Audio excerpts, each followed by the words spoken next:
Okay. So what's going to happen here is I'm going to talk to myself. Okay? Because it's in the wee hours of the morning.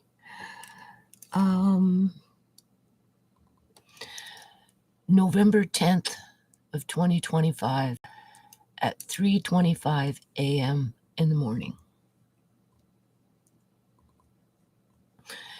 Clearly, I don't want to get motivated and go in the kitchen and pick up where I left off. But after I'm done this, I may do that.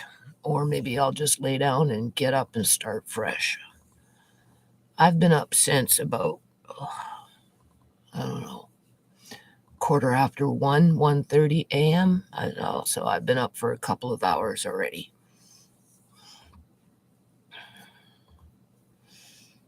Yeah. Yesterday I was up at 1 in the morning and I didn't lay down on the couch to rest and then, of course, fall asleep, right? Until, I don't know, 7 or 8. Anyway, okay, so what's the subject? The subject is, what's the title?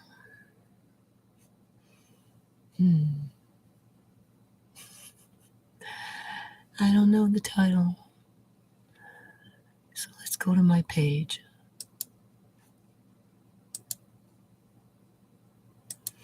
You can tell I'm tired, right?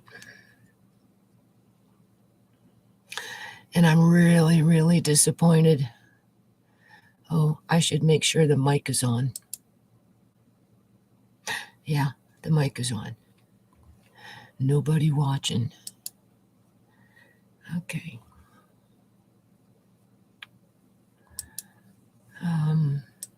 As long as the mic is on, it should work.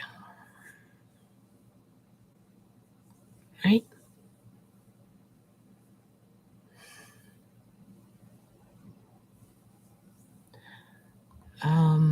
What was I looking for? I was looking for something here. Oh, yeah.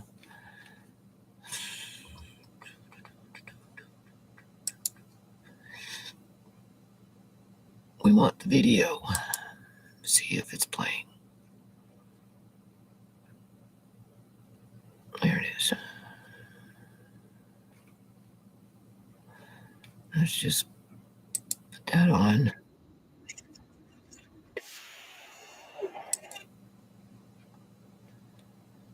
They already got ads on there. Okay. All right. Where am I with this? How much am I lagging? Just a few seconds. It's not so bad. Not so bad. Okay, so there's the title. Oh, that light is so bright. It says one watching now, so that would be me. That would be me watching myself.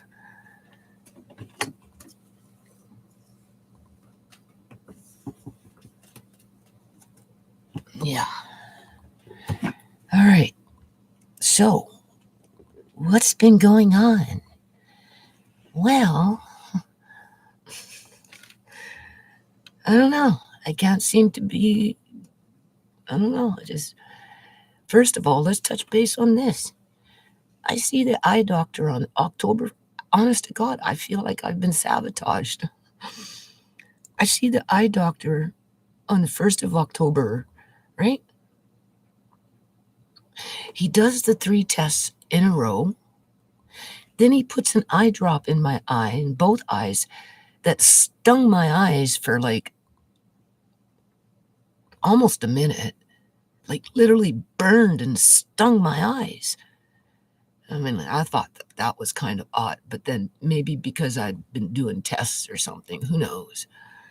The point is it really stung compared to what he's done in the past, right? Okay, I come home, and like ever since then, my eyes have gotten, in terms of blurriness and things blending together, with the translucence and the silvers and the whites and the pale yellows and right with lack of color in general. Oh God, 100 times worse, 1,000 times worse. Like there's no explaining it other than. And then to have all this pressure in my head that's making my eye grumble inside of it because you're not supposed to feel your eyes, right? I mean, if they're itchy or something like that, yeah, but your eyeball in general is not supposed to be achy. So since seeing this eye dog, it's been achy, So in terms of that, it's like deep in the eye where you can feel it kind of going like this, where it irritates you, right? And it's not like I'm getting a sharp pain. It's like a thud, those thuds, right? Or a thumping, it's like, oh,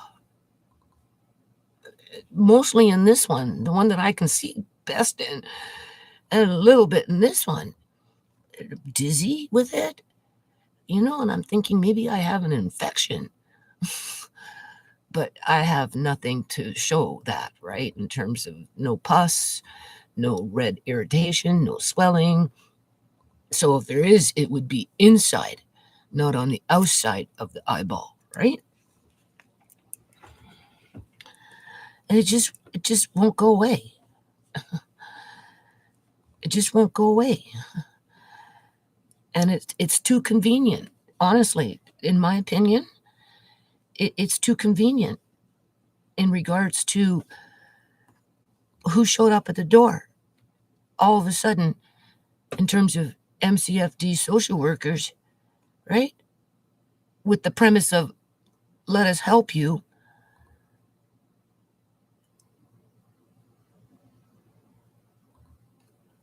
And I just feel like it's been like one big setup because whatever they're trying to do in terms of help us,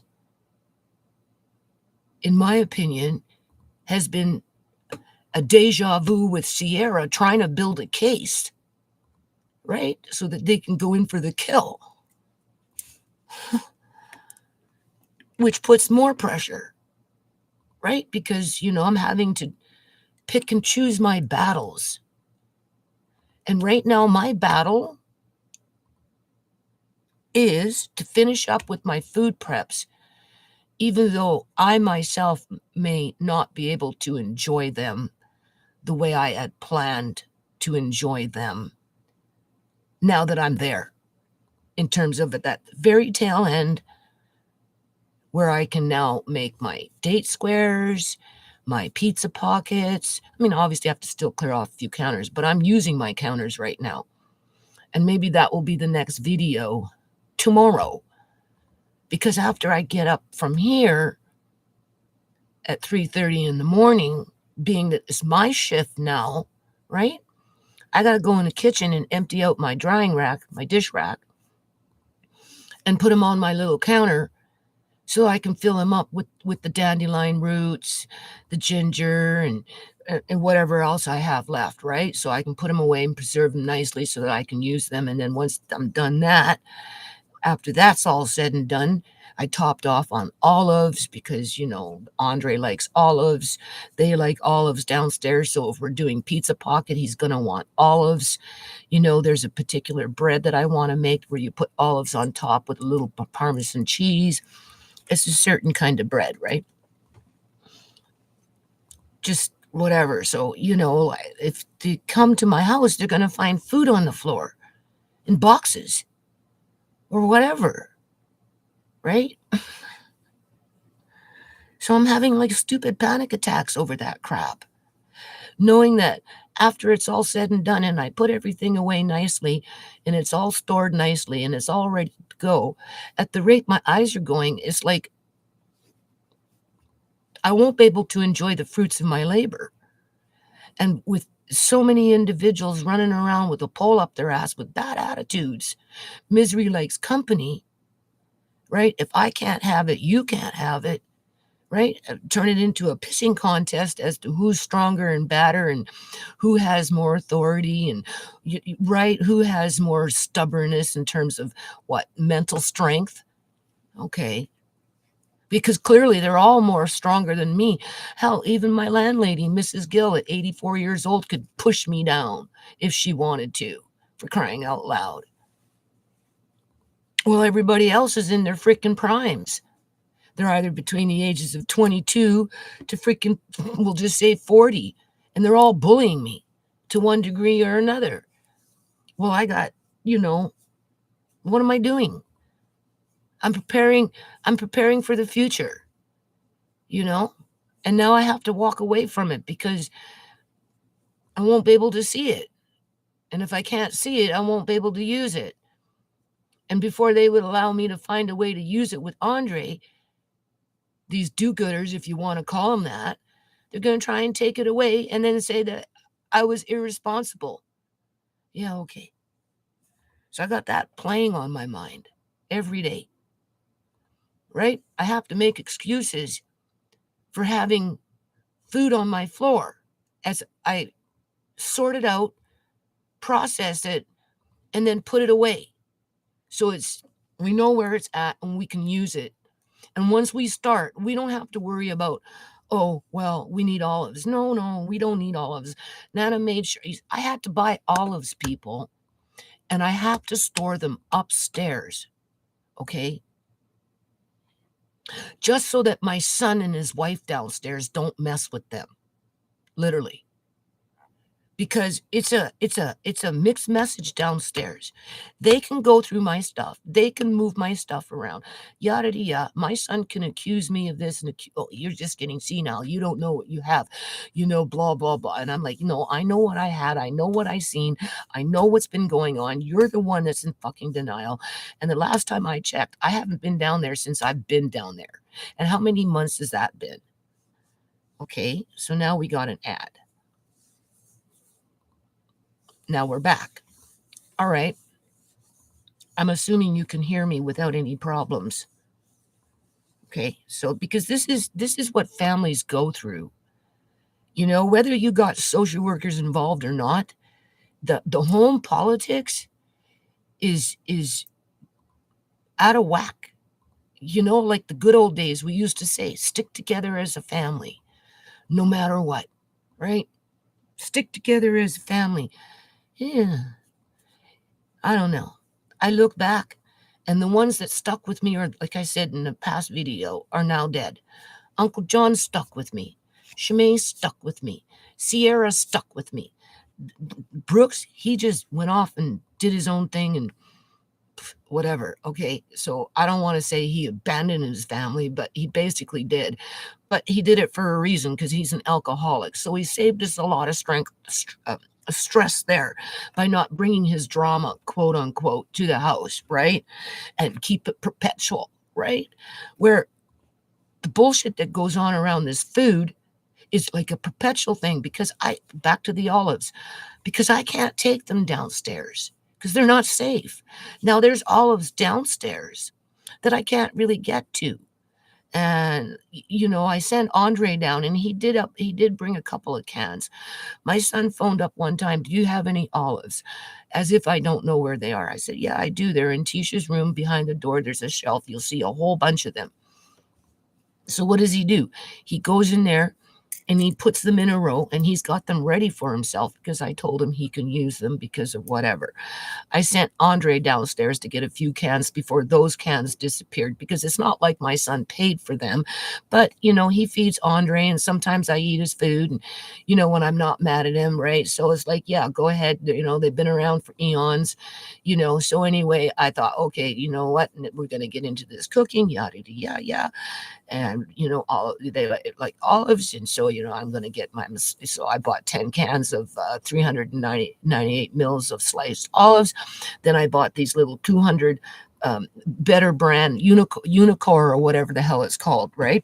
And I bought it for the freaking can, people, more so than for the olives, because if you're putting anything in long-term food storage for any length of time, honestly, you need to look around for the better cans, because if you don't, you're going to buy these cheap ass cans that they've got on the market right now, and they're going to buckle. And once they start buckling, the seams, they start to, they release air.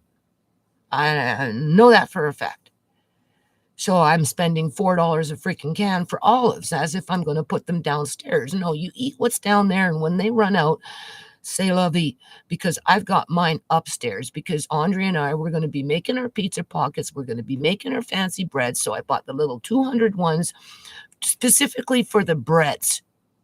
You make a loaf of bread, you put some olives in there, right? You put some parmesan, use some olive oil, right? Blah, blah, blah. And it's right.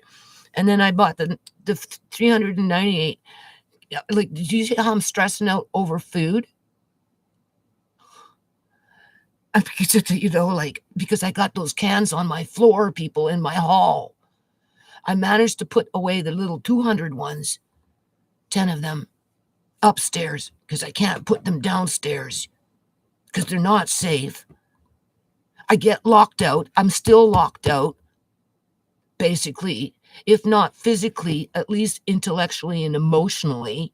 And then it becomes physiologically, because it affects my body, which breaks down my immune system. All right. So, okay, I got 10 cans of, and I bought the better can, the better brand. Well, I don't know about the better brand, but definitely the better can. And as for the brand, it's been around for a long time, so I trust the can. I trust the can. I put more emphasis on their can than I would any other can being with olives in it at this point, compared to what I have downstairs.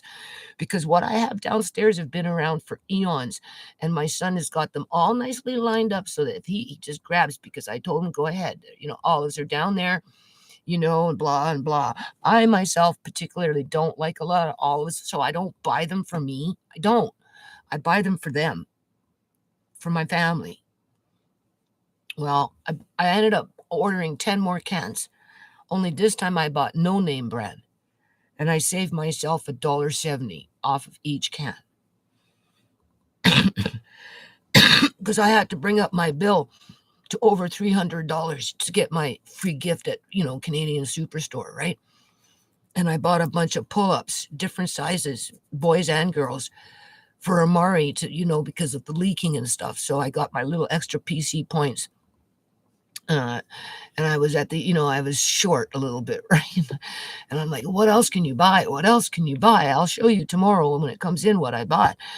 And it adds up fast, but I like olives. I'll just buy some more olives, because I know once we start with the pizza pockets and this and that and just pizza in general, Andre's going to want olives. Okay. So I got another 10 cans, only this time I got no name brand, right? So that means I'm going to have 10 extra cans. 10 extra cans.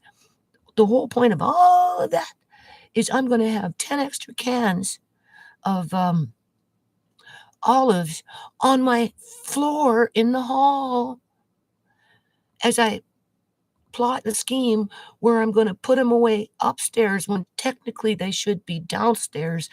But, if I do that, it's not like I can go down and get them, right? Or even move around and find a place where they're available for everybody, not just my son.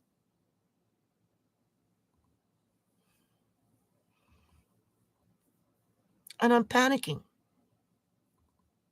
because what's happening is, in my opinion, that was the introduction to what I'm going to say.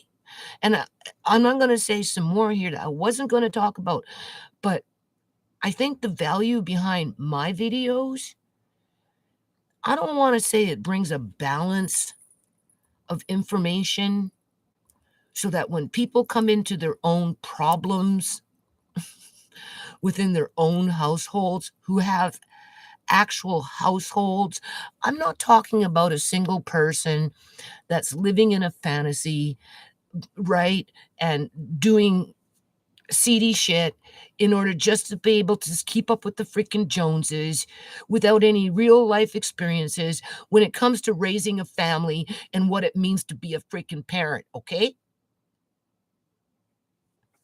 I'm talking about the people that has had actual families, maybe are my age in their 60s, where they're now having to deal with their adult children who not all of them are nice, you know?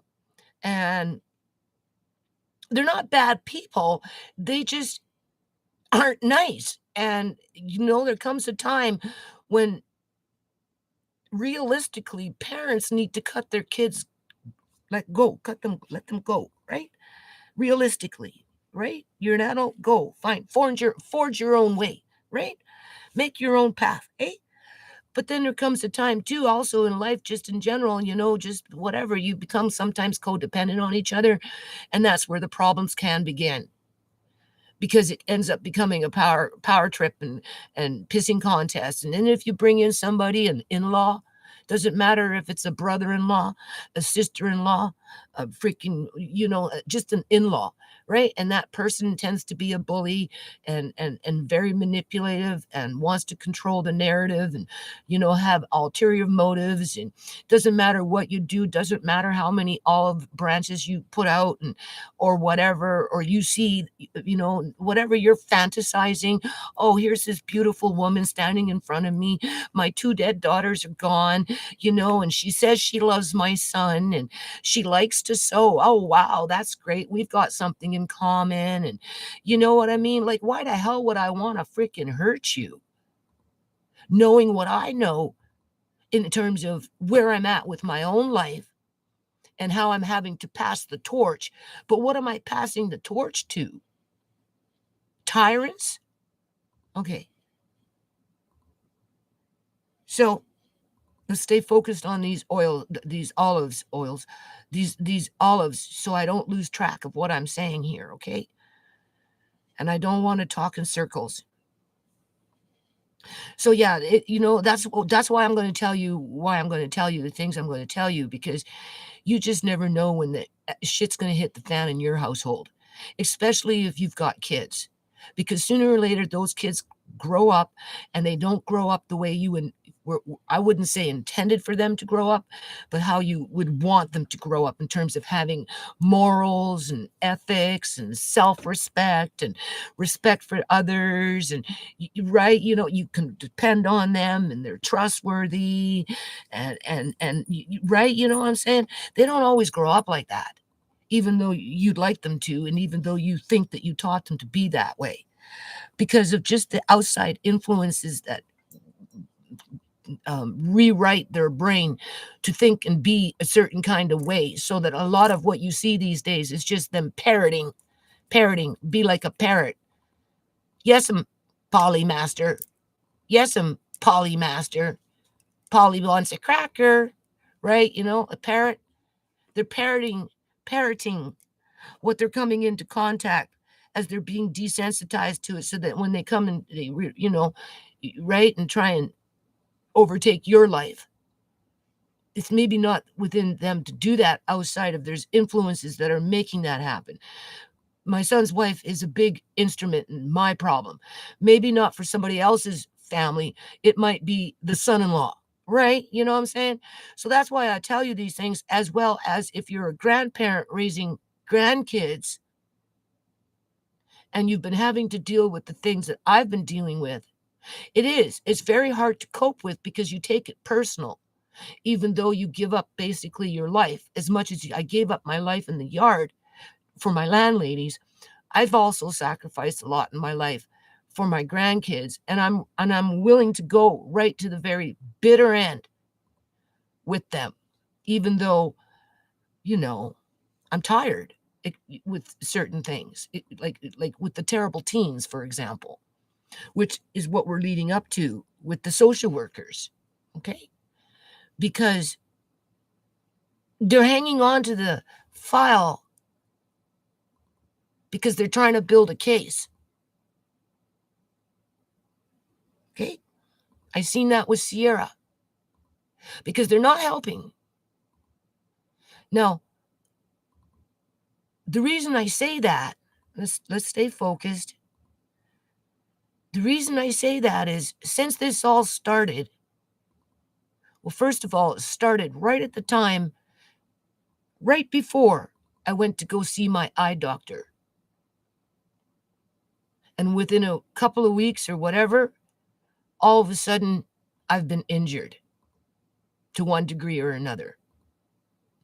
But I can't prove it because all the slush fund money is sitting in a $6 billion account with the province of British Columbia, Canada, so that if I take my doctor or Fraser Health Authority to court for what happened to my eyes, you can kiss that lawsuit goodbye because there's a $6 billion slush fund to prevent that from going forward.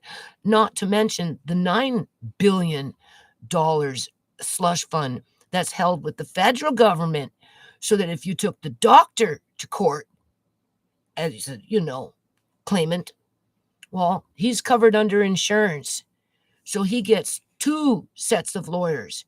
He gets the provincial lawyer protecting him through Fraser Health Authority, and he gets his insurance corporation that he pays into to fight for him in the event of malpractice. So I have to accept whatever happened to me. Okay, if anything my videos have taught you, you have to pick and choose your battles. That's a battle I will never win because I've already played that card. Not with me per se, as I have with my whole family.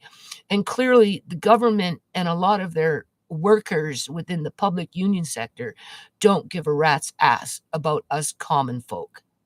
Okay? All right. So with that said, all of a sudden, social workers show up 2 weeks, a week later or whatever. It was just all in that 2-week period. I go see the eye doctor, and I've been taken down 100 notches in terms of my ability to navigate and do what responsible parents, caregivers, grandparents do with the daily grind that people don't like to acknowledge outside of to look for the flaws so that they can take you out and then scoop in and capitalize off of the benefits around that assassination. Okay. They kept Sierra's file open, showed up at the last minute after it being open for I don't know how long, a year, maybe, I don't know. Andre was 28 months old. Well, from the time that she got pregnant. And just as they came in to close the file, one kicked out Sierra legally, and look what happened. It's been an ongoing file ever since. And now for me, it feels like a deja vu because they're trying to build a case like they did with Sierra. They may very well manufacture something like they did with Sierra. They manufactured her demise and her downfall. So it's very coincidental that my eyes should have just like that within a 2-week period of these people showing up, where I'm having to struggle even 1,000 times harder than what I've been doing based on what's been going on with my eyes. Because of the 3 machines, the burning, whatever he put into my eyes, and then looking into my eyes. And then from that point forward, it's gotten really bad with pressure where I can actually feel it more in this one than in this one, with a lot of pressure in my head. Yeah, which makes it really hard to focus and pay attention to what I'm doing in terms of I have to just pace myself, right? I don't get the privilege of being fast at doing things anymore like the good old days when you can see. And I just find that to be very convenient, as I'm being told that they're keeping the file open. Okay, we're getting to the title of the video here. Okay, soon. Just because. Okay. as they got their sights on Andre, all the time on Andre. Yeah. So I get this phone call. Okay, so how does this all come together?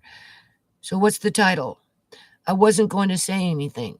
I wasn't going to say anything because clearly some of the troublemakers that are in my life aren't necessarily in my house or coming into my house. Okay, now it's another ad. So why don't we just let the ad play? I guess I can skip it. All right. Some of these troublemakers that come into my house but aren't actually physically coming into my house. Okay, in terms of my son can come in, he can do that, no problem. He acts like he's my son. It's funny how he can just waltz in, right?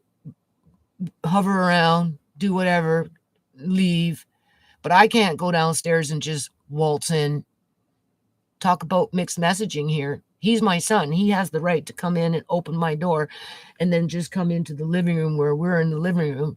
And then all of a sudden he's standing there. Oh, where did you come from? Oh, well, I wanted to come up and say this, blah, blah, blah, blah. Well, where the hell was the knock? I didn't ask him for the knock, but if I had to go downstairs and I'd have to knock. So my son in deep down in his core still feels like, quote unquote, my son. And this is his home, as if he was an innocent child, but he's not innocent. You see, that's the thing. All right.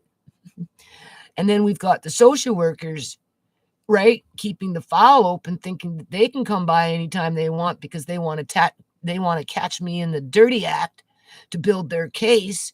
Where they're going with it, I don't know. Right? Because, when they first showed up, it was, oh, let us help you. And as far as I'm concerned, they haven't really offered any help that's been conducive to what I can say. I'm very helpful to have it because, if anything, they make it very difficult for us to get on with our lives in a productive way, even though we've got things that agitate our lives, bring in displaced anger, bring in frustration, bring in sadness, perpetual sadness, because when my son does what he does with his wife by keeping things,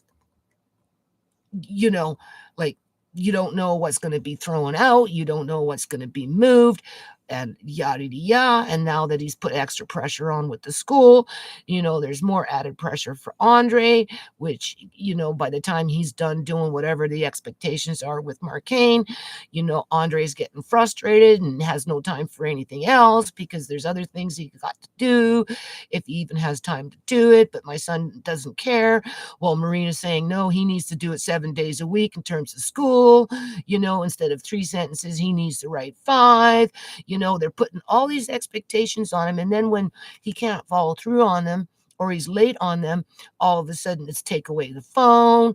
And if it's not that, now my son thinks he has the right to come up and take out the computer anytime he wants, even though when I first asked him to come up and take the computer away, it was because I needed help with the discipline of Andre to where he actually hears my voice versus being a screechy woman.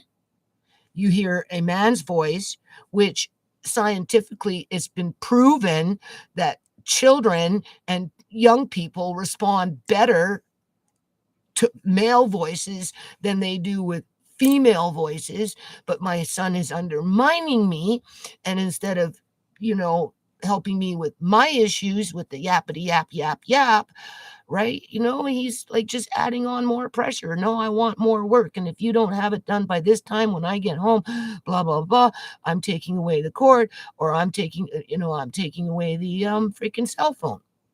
And that makes Andre frustrated. So then, right? So it makes it harder for me. Well, we've got the social workers in the background just waiting for things to fucking flare up here so they can build their case, because they're sure in the hell not freaking helping me. The only help that they're helping me with is they want Andre to go talk to some stranger. You can call the stranger a counselor. You can call the stranger a youth team leader. You can call the stranger a freaking program coordinator. I don't care. The person is a stranger, and that is not going to solve the problems that I have, which I know other people have in their households. If you are raising kids, if you're a single parent, not even had to pop out one yet, you're not an expert.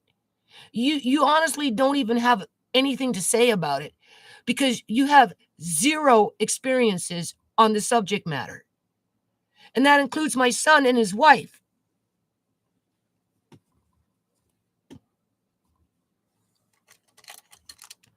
And you can even say the same thing about some of these social workers because they're fresh out of freaking college.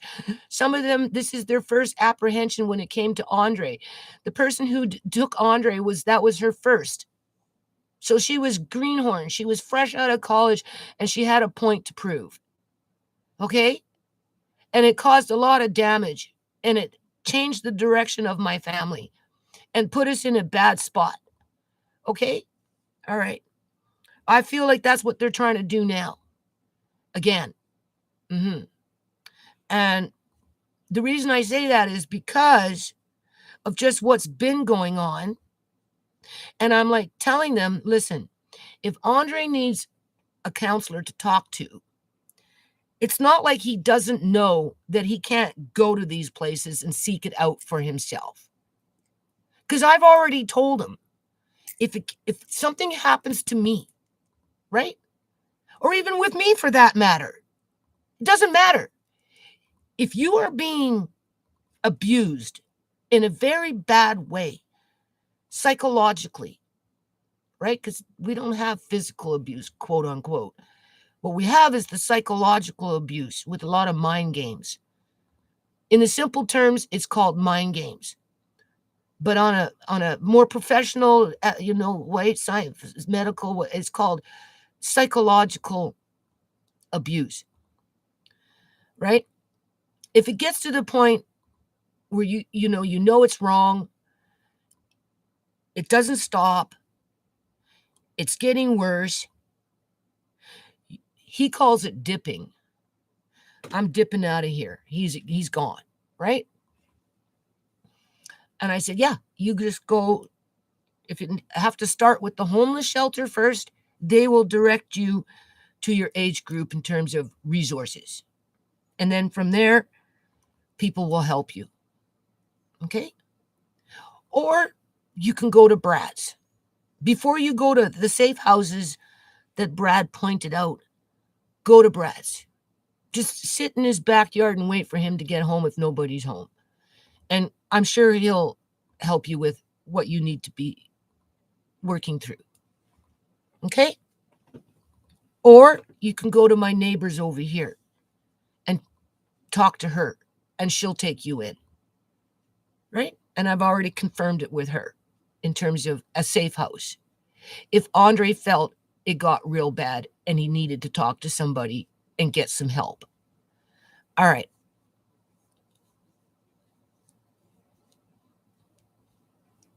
They don't like that. These social workers, they don't like that. They want to put him in front of maybe, and this is no disrespect, but this is how seedy and obnoxious and nauseating, okay, our systems can be. They may put him in front of, in terms of a counselor who has, you got to be careful what you say here, because if you say it in the wrong kind of way, all of a sudden you become a bigot, or you're prejudiced, or you're homophobic. Yeah. In other words, they might put him in front of somebody that he'll be feeling uncomfortable to be around. But because he's been assigned to that by the social workers, because they built themselves a case, and he's such a bad freaking boy, and he needs those services, right? Because clearly the kid is out of control in one way, or he's being abused, right? Because of whatever, or he's lacking in this because of whatever or whatever. You know what I'm saying? And now he's sitting there in front of somebody that he feels uncomfortable, first of all, because the person is a freaking stranger. And don't forget, these people are only assigned temporarily. So it's not like it's going to be some lifelong freaking friend here.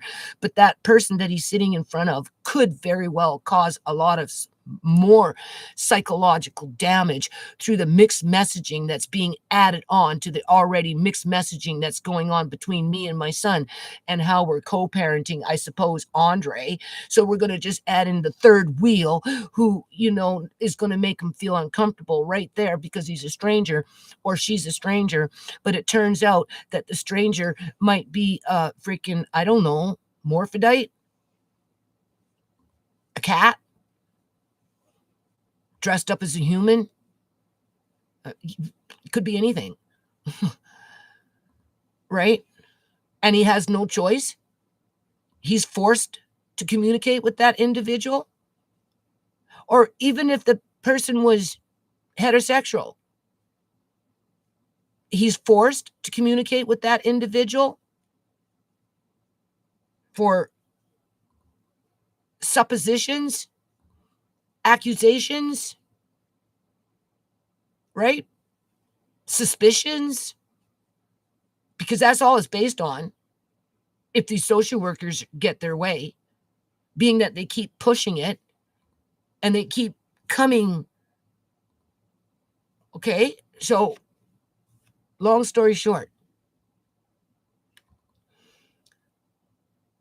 I'm going to start it with this first, because I wasn't going to talk about it, but I'm going to talk about it right now. All that was the prelude. All that was the introduction to why I'm talking about it, and what's possible, what could be coming your way if you ever find yourself being a caregiver to your grandkids, your nieces and nephews, and whatever, or even your own kids for that matter in this day and age, because ain't nobody safe, okay, when it comes to this crap. All right. So,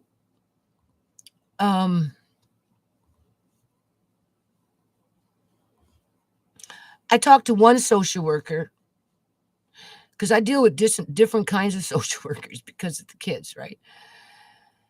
And in a nutshell, she gave me some information for co-op housing in the Vancouver area where I could possibly register and maybe even get a place sooner than later. Because she said I kind of had to do it soon if I wanted it, because I guess there's only so many available places. So I guess she gets the goods on it when they come available.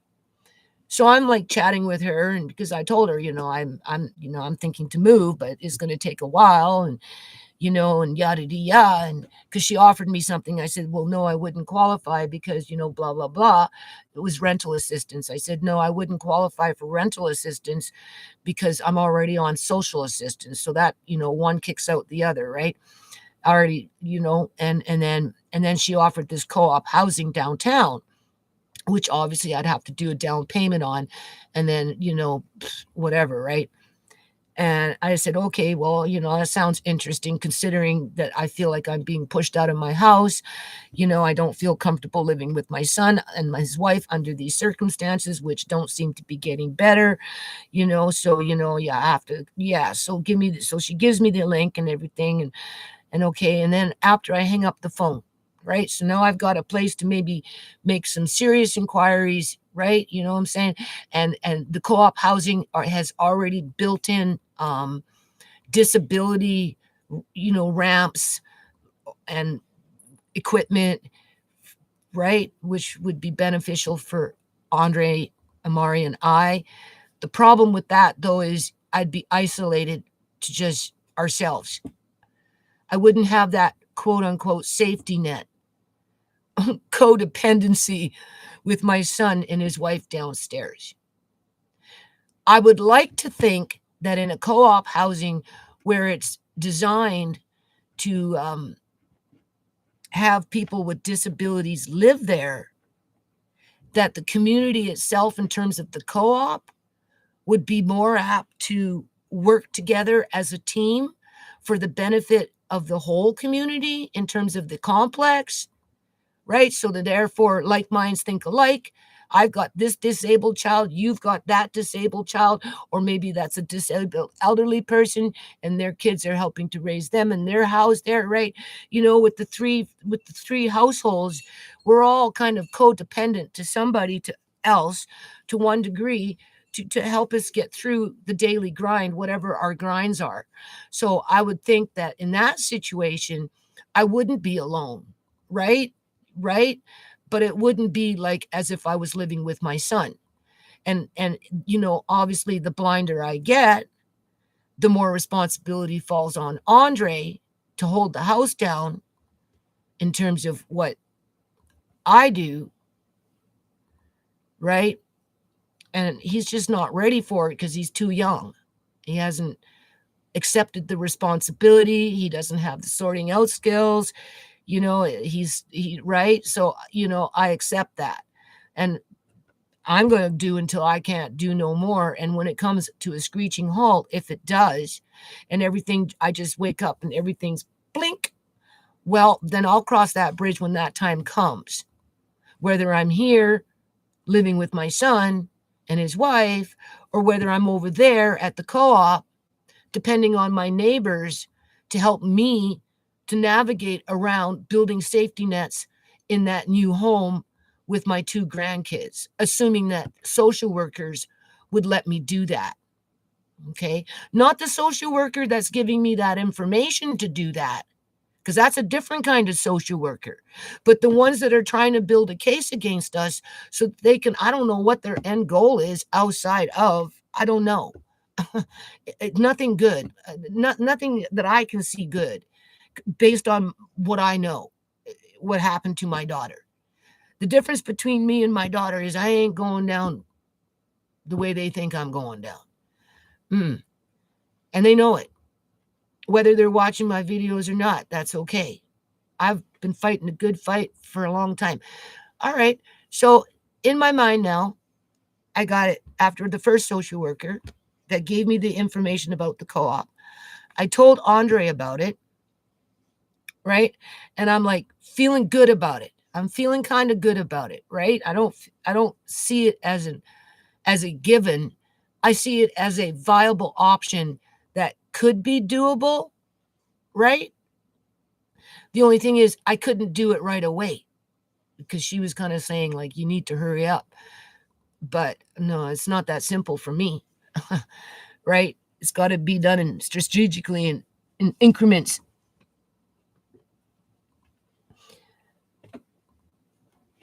So I get off the phone.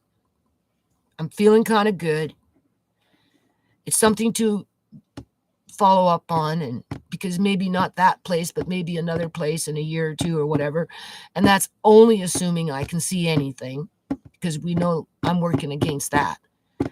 As I really honestly 100% feel I've been sabotaged since October, since the last time I seen my eye doctor.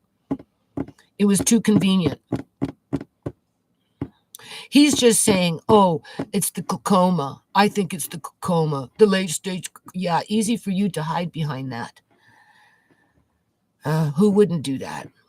All right. So I get off the phone. Not even a half an hour later. And this is what I wasn't going to talk about.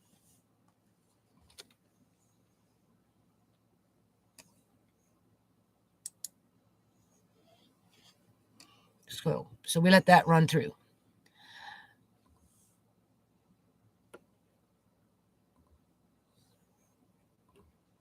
I'm just seeing how long the lag time is, okay? All right, so I get off the phone, feeling kind of good that there's an option to consider, and yeah.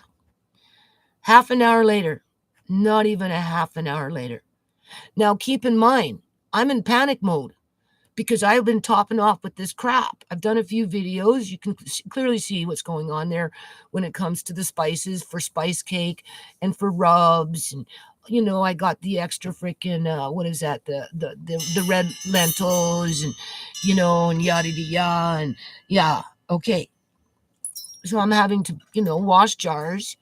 Takes time for them to dry because, I'm storing this stuff in jars wherever I can because that's the best. And, and then they're piling up on my counters and yada yada, as well as laundry's piling up in my kitchen and yada yada, as I'm doing dishes every, and that's all big policy, whatever, yada yada, and just yada yada. And so, every day I'm in angst. I'm in panic. Like it's like I'm irritated and, I'm tense and, I'm right. I'm feeling nervous and I'm feeling insecure. I'm feeling insecure in my own house by people that are on an ulterior motive to dismantle it. Yeah. Why else would you keep the case open if you weren't trying to dismantle what I've been doing all these years? And now that I'm there, you're not even giving me an opportunity to finish it. So that when I pass the torch, it's convenient for the one that gets the torch. Yeah. And you're using my grandkids to do it as an excuse. And this is where Andre comes in. And this is the part I wasn't going to talk about, but I'm going to talk about it because when this social worker called me, started saying what she was saying, I asked her where the hell that came from. Although as soon as she started saying what she was saying and the multiples that she was saying it, with the time frames that she was saying it, it pointed a finger only at one kid, basically, who is already a problematic kid and has been a problematic kid for a long time, with a mother that I'm sure they have a file open on. Yeah. Okay. But Andre is being criminalized here. When this social worker called me and said, we got another report, what are you talking about?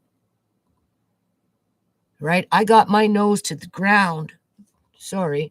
I've got my nose to the grind. I'm staying true to the daily grind. Okay? And then we got another report. Okay. Well, what is it? And where did it come from? As soon as she started saying what she was saying, I kind of knew who she was talking about. And then I'm thinking, why would they call social services unless they were watching my videos? Mm-hmm.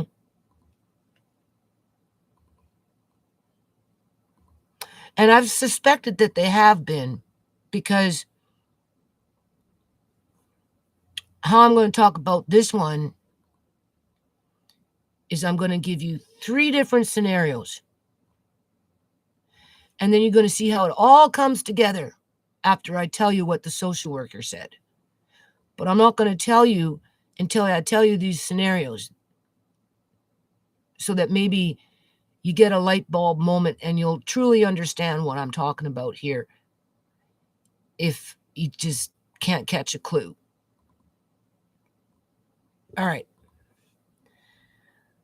When I lived at Gateway Place, which was the poorest complex of all of Surrey, who namely housed refugees coming in from different countries, a lot of them African countries, but not all of them. And I hate to say it, but poor white trash, me included. Okay? That's when the government illegally cut me off of welfare. So it wasn't like I had too many options. Plus, I purposely chose to move into Gateway Place. I didn't know it was the poorest complex of all of Surrey. I just knew that it was a big complex. It had families, and I needed help with the nonprofit. And it was a 3-bedroom, and it was affordable. Okay? So I moved in. All my kids were with me. 5 kids, Uncle John, and me, and Baloo, our dog, and our cat. Mhm. And because I was working on a nonprofit, and prior to that, I was living in that shanty shack, and I tried to do outreach in the community in a neighborhood where there are houses, it was impossible. So I was excited to move into that apartment building because now I could go out and promote goodwill and promote universal school meal program and crafts and for kids and yada yada yada and secure the trademark and yada yada yada. So yeah, I lived there for almost 3 years and put in 12-hour days from 10 o'clock in the morning until 10 o'clock in the night, working with anywhere between 40 to 60 kids 3 to 4 times a week, like clockwork. I put up with a lot of flack from the miserable people in that complex that couldn't do what I did in terms of gather up my whatever, go out in the courtyard and just do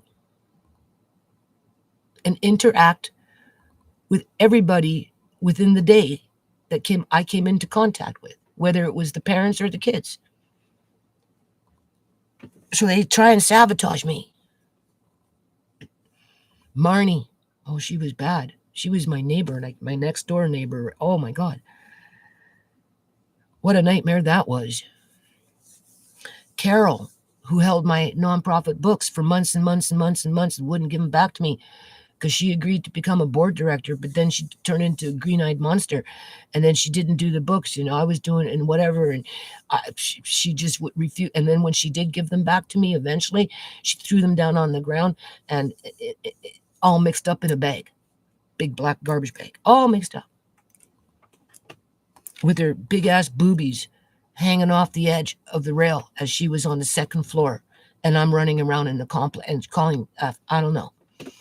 So I know what it's like to be sabotaged in these types of complexes where there's low income, okay? Because I lived in them as I tried to do community activism. And I was basically ran out at the end because I couldn't deal with that crazy neighbor that kept calling me, causing me problems. Too many problems to even list it. And then there was other ones. There was this one Native woman. I planted this little community garden on a little piece of land where the management said I could do that with the kids because I was being creative, right? So I planted like beautiful tall sunflower plants and all that. And I had my little sign that the kids painted, community garden, New Nations Unity. That Native woman, she lived on the 3rd floor. And she'd come flying down, grab my sign, pull it up out of the dirt with all the plants, run to the office, and complained to management that I wasn't allowed to use the word New Nations Unity because I wasn't Native. So now I'm arguing with her over a federal trademark. And in those days, it was 2. It was the United States and Canada. And I explained to her, it has nothing to do with natives. It has one country coming together with another country so that we can do universal school meal program, lunch programs, school restoration, youth programs, blah, blah, blah, blah, blah, everything and anything under the trademark. She didn't care. She kept sabotaging what I was doing with the kids. So as soon as I'd put the sign back, she'd come and rip it back out. Okay, so I know what goes on in these types of complexes. You have the naysayers. No, you can't do it. Misery likes company. If I can't do it, you can't do it, right? I want everybody inside their apartment buildings being miserable. And then you've got the other side, the yays that want to go outside and play, be creative, do things, right? You know what I'm saying? And eventually I left. And since I've moved into this place, across the street is subsidized housing. Okay? honestly, it's like a thorn in my side because of the types of people, not all, just a couple. And that's all it takes is one or two or three. When I lived at Gateway Place, there was, I think, 133 suites. You can say no more than 4, maybe a 5th one in there in the back room, just stoking the fire. No more than 4 households, well, 5. We'll say no more than 5 households out of 133 suites caused, well, yeah, because Mike was downstairs kind of causing trouble. So no more than 5. Beakity beak off, high and mighty, mainly bitches, women, right? That wanted to be, I suppose you could call them Karens, who wanted to be in control, make everybody miserable, make them feel like they had to walk on eggshells, scare them all inside so they couldn't have fun because those women just couldn't understand how I could go outside and have 60 kids running around for hours under my watch, because there wasn't too many parents helping me.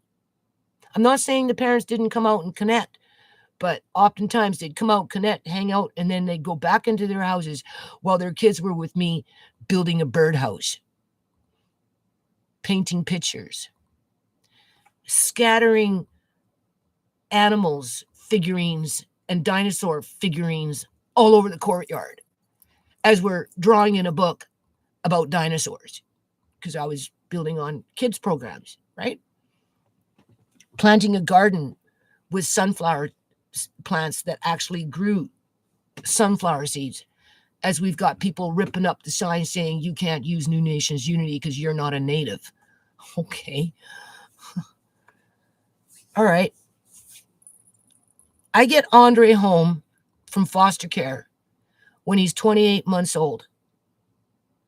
No, they took him at 28 months old.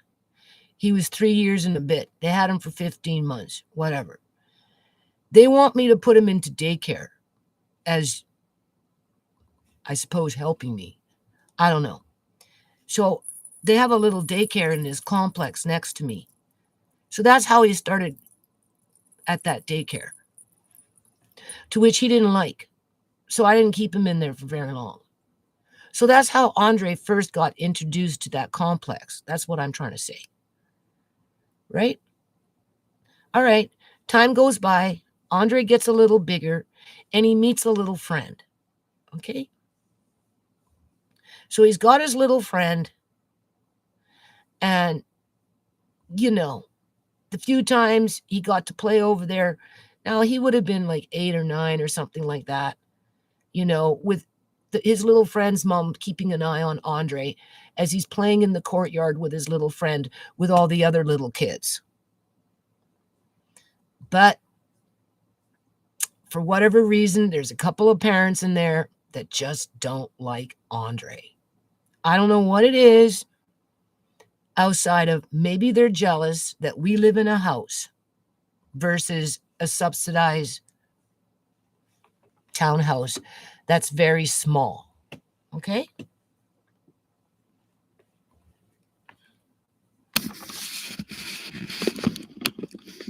Or maybe they're just bullies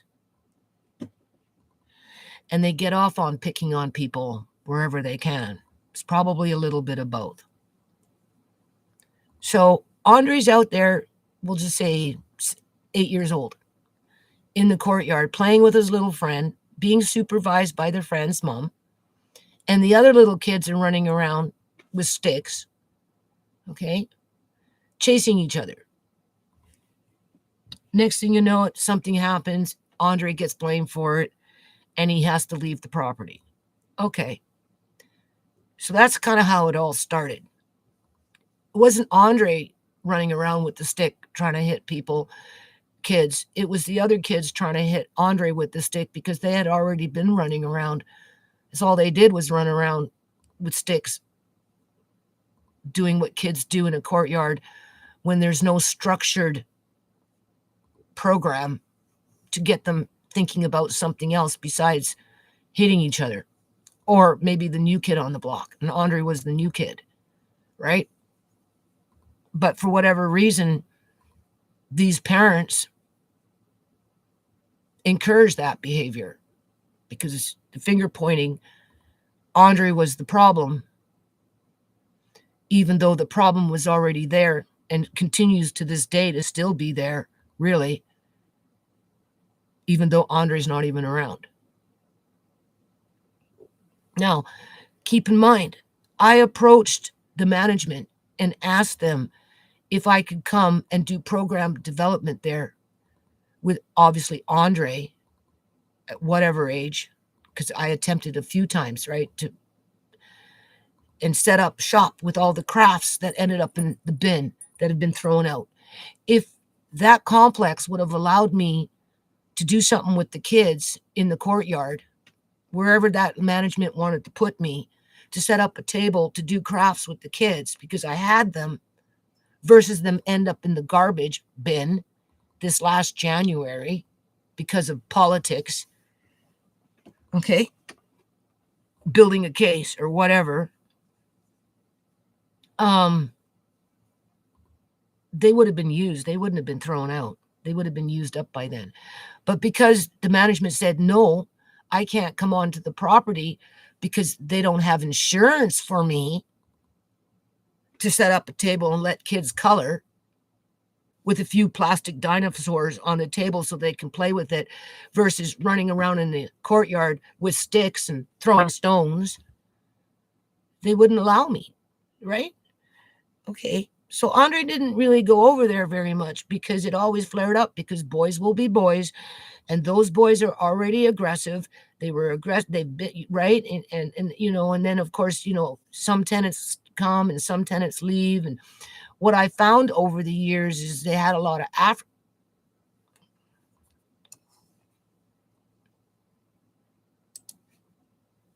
Okay, we'll just let the ad go through. What I found over the years is in the beginning, you know, we'll say maybe 5, 7, 8 years ago, there was more African kids, like refugees from Africa, dark, really black, right? But those parents have been run out of there. Those families have been run out of there. There's not too many black kids in there anymore. Because of the bullying that goes on in there. Seriously. Yep. So either or, you know, a few times Andre would attempt to go play with his little friend, but it never really ever worked out though, because the other boys were territorial, right? And because the types of games that they played outside were rough and tumble, run with the stick, throw the rock.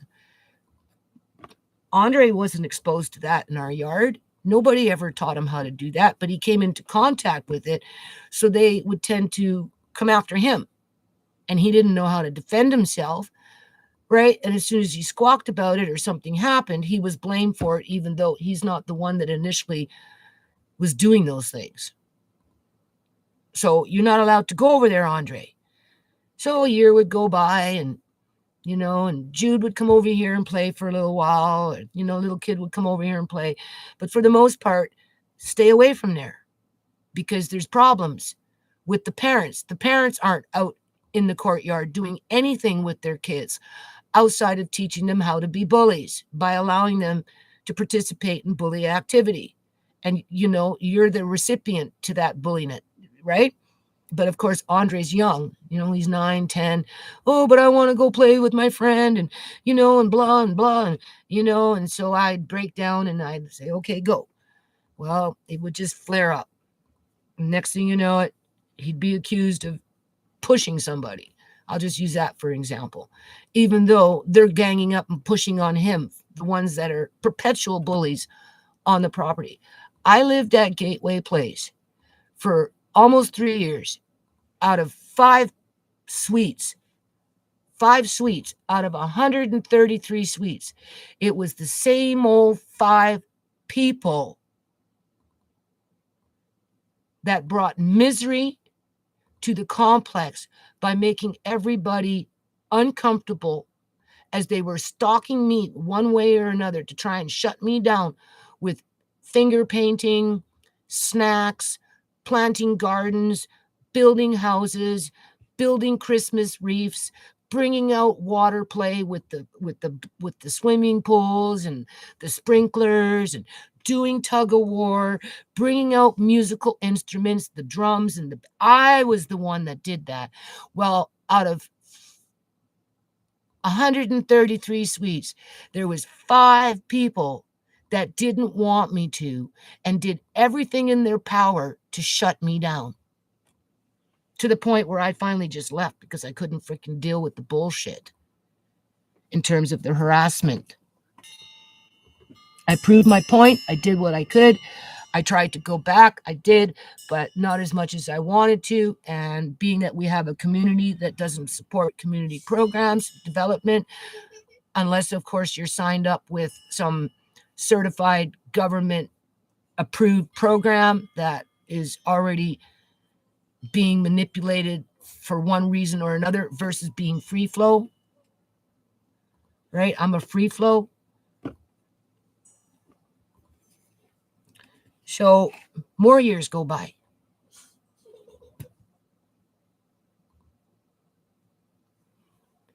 More years go by. I woke him up.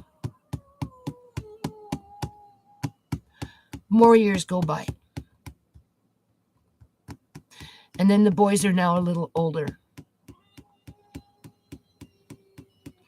So, of course, Andre tries it again. They're all playing basketball for the most part. Oh, sure, they're still running around doing whatever these boys do out there when they call it play, right? I got to check on them.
Okay, I got to talk quiet.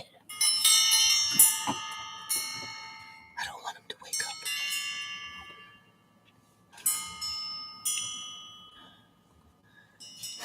up. Okay.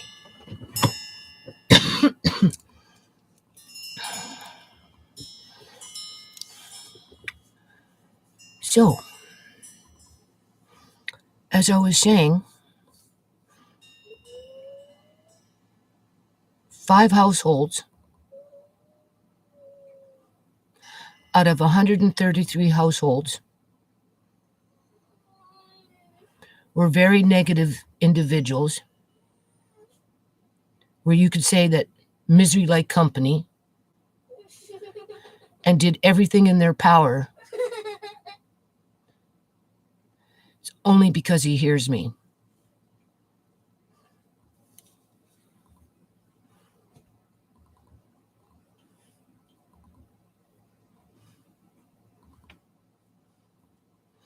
To ruin it for everybody. And we're talking 40 to 60 kids with parents out of 133 suites. And those 60 kids were different kids because it was low income with families pretty much in each and every suite out of 133 suites for the most part.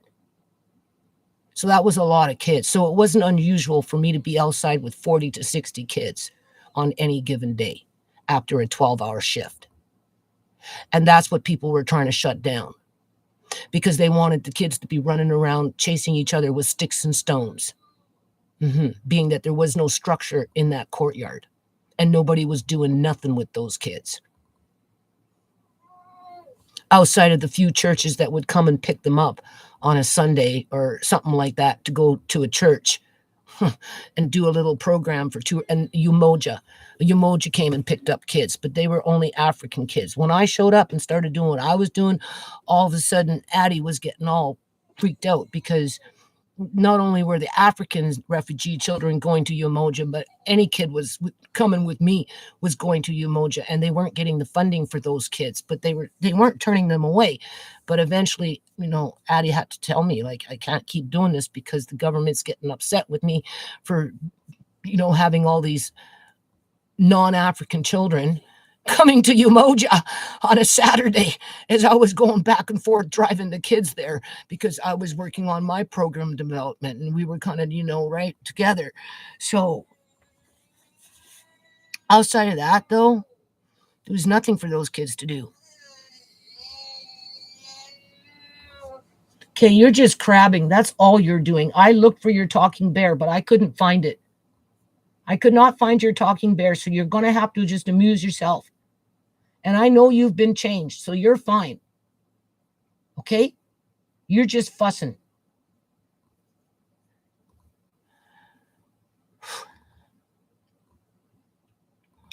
All right? So, same kind of shit going on over there. Right? So, for 11 years, because I got Andre back when he was 3 and a bit. Oh, can I put this on mute and just let this shit run? Because I don't like it. I can't stand it when he whines like this because this is whining. He's going into a whiny mode. And if he bites his hand, because he's mad, right? Maybe a little bit. And then he bites his hand and he'll start, maybe he has to poo. I don't know. Because he's been pooing. So that's good. But, got to have that heart of steel. All right. So, okay. We'll work around it. So, yeah. For 11 years, you can say, I've been dealing with these people in the courtyard who've basically been living there for 11 years. Yeah. And it's subsidized housing where they're the main bullies, where they are the main there's two. Okay, you're just being whatever. Okay, now you're getting cheeky.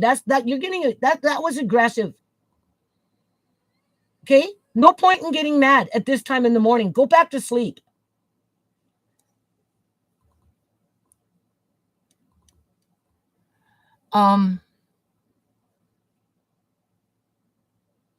namely 2 households that I'm aware of. There might be 3, might be 4 that lurk.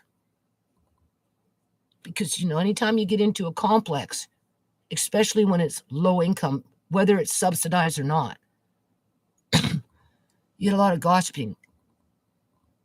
And you got that hen pecking order, because it's mainly done by women. And if they have husbands, well, then the women have the husband's nuts in their purse. And these guys have no balls, basically. And they will side with the woman even though they're wrong. You know those kind of men? But it's the women that are usually the instigators, right? Not to say that a guy won't, because the person below me in the apartment building was antisocial and didn't like absolutely no noise of any kind. And he was looking after his disabled mom with his disabled brother. So he was highly sensitive and had his own issues. But, out of everybody at the courtyard at Gateway Place, it was women. Well, it's the same thing with this subsidized housing, because when the social workers was going on and on and on about what I'm going to be talking about here briefly, I'm just giving you the history on it for her to even be able to say anything, but she's only hearing one side. She's not hearing the whole story. I'm giving you the whole freaking story. So basically for 11 years, okay, from the time I got Andre back, you basically forced me to put him into daycare, to which I had him there for a little while, which made me have to go onto the property and walk past these people's houses, right? And then, he was in there for a little while and he didn't like it. So I brought him home. That was it. No more. It was done, right? He was in my care. And then as he grew, he met little friend, because, I'm walking down the street and the little friend with his mom is walking and the little boy's talking. Next thing and then Andre's now 7 or 8 and he wants to go play with his little friend.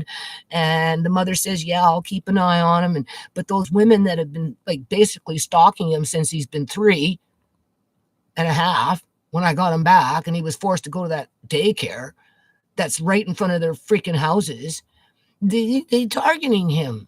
They were causing trouble for him when he was 7, 8 years old. He hit so-and-so with a stick. Well, what do you mean? Like, well, yeah, well, and Andre comes home and I'm like, well, what's going on, Andre? Oh, well, everybody's running around with sticks, throwing stones, and, and they hit me and blah. And it turned out to be, he was the one that was getting hit with the shit, because that's all they ever did was run around with sticks and stones and that kind of stuff, because there was nothing for them to do over there. And the parents never came out.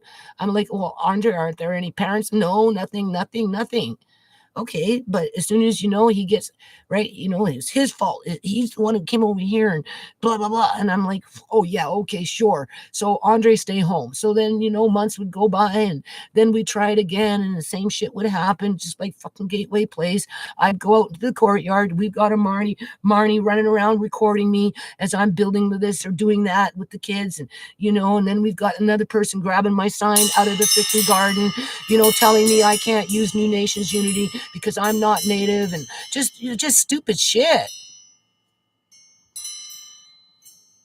Now, the last couple of years, because the boys are older now, right? Andre still has his main little friend, okay? His little friend does what he wants to do. He's not perfect. There's things that he's doing in there that he's not supposed to be experimenting with. But, and then there's this other little kid that's very needy, likes to cling themselves on to the boys, and he's younger than Andre and his little friend. And then there's another little boy in there where his mother is clearly racist, because she's got her 12 or 13, well, he's probably 13 now, right? 12-year-old, 13-year-old, 11-year-old calling Andre the N-word, as Andre just wanting to play basketball, right? So that's another bully, accusing Andre of setting fires in the ravine with a whole bunch of homeless people with their tents, as if Andre and his little friend are going to climb over a fence, climb down a bunch of bush to go to some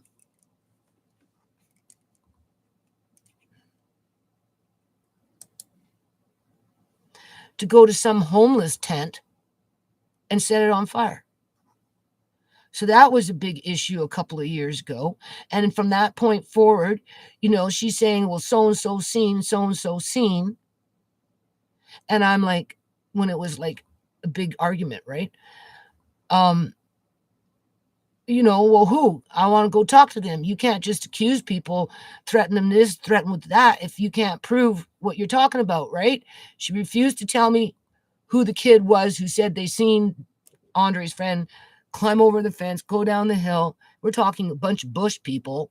Could be blackberries in there, it could be anything in there, right? Just to go and set some homeless tent on fire in a ravine where they're not supposed to be, and there's a whole bunch of them already down there.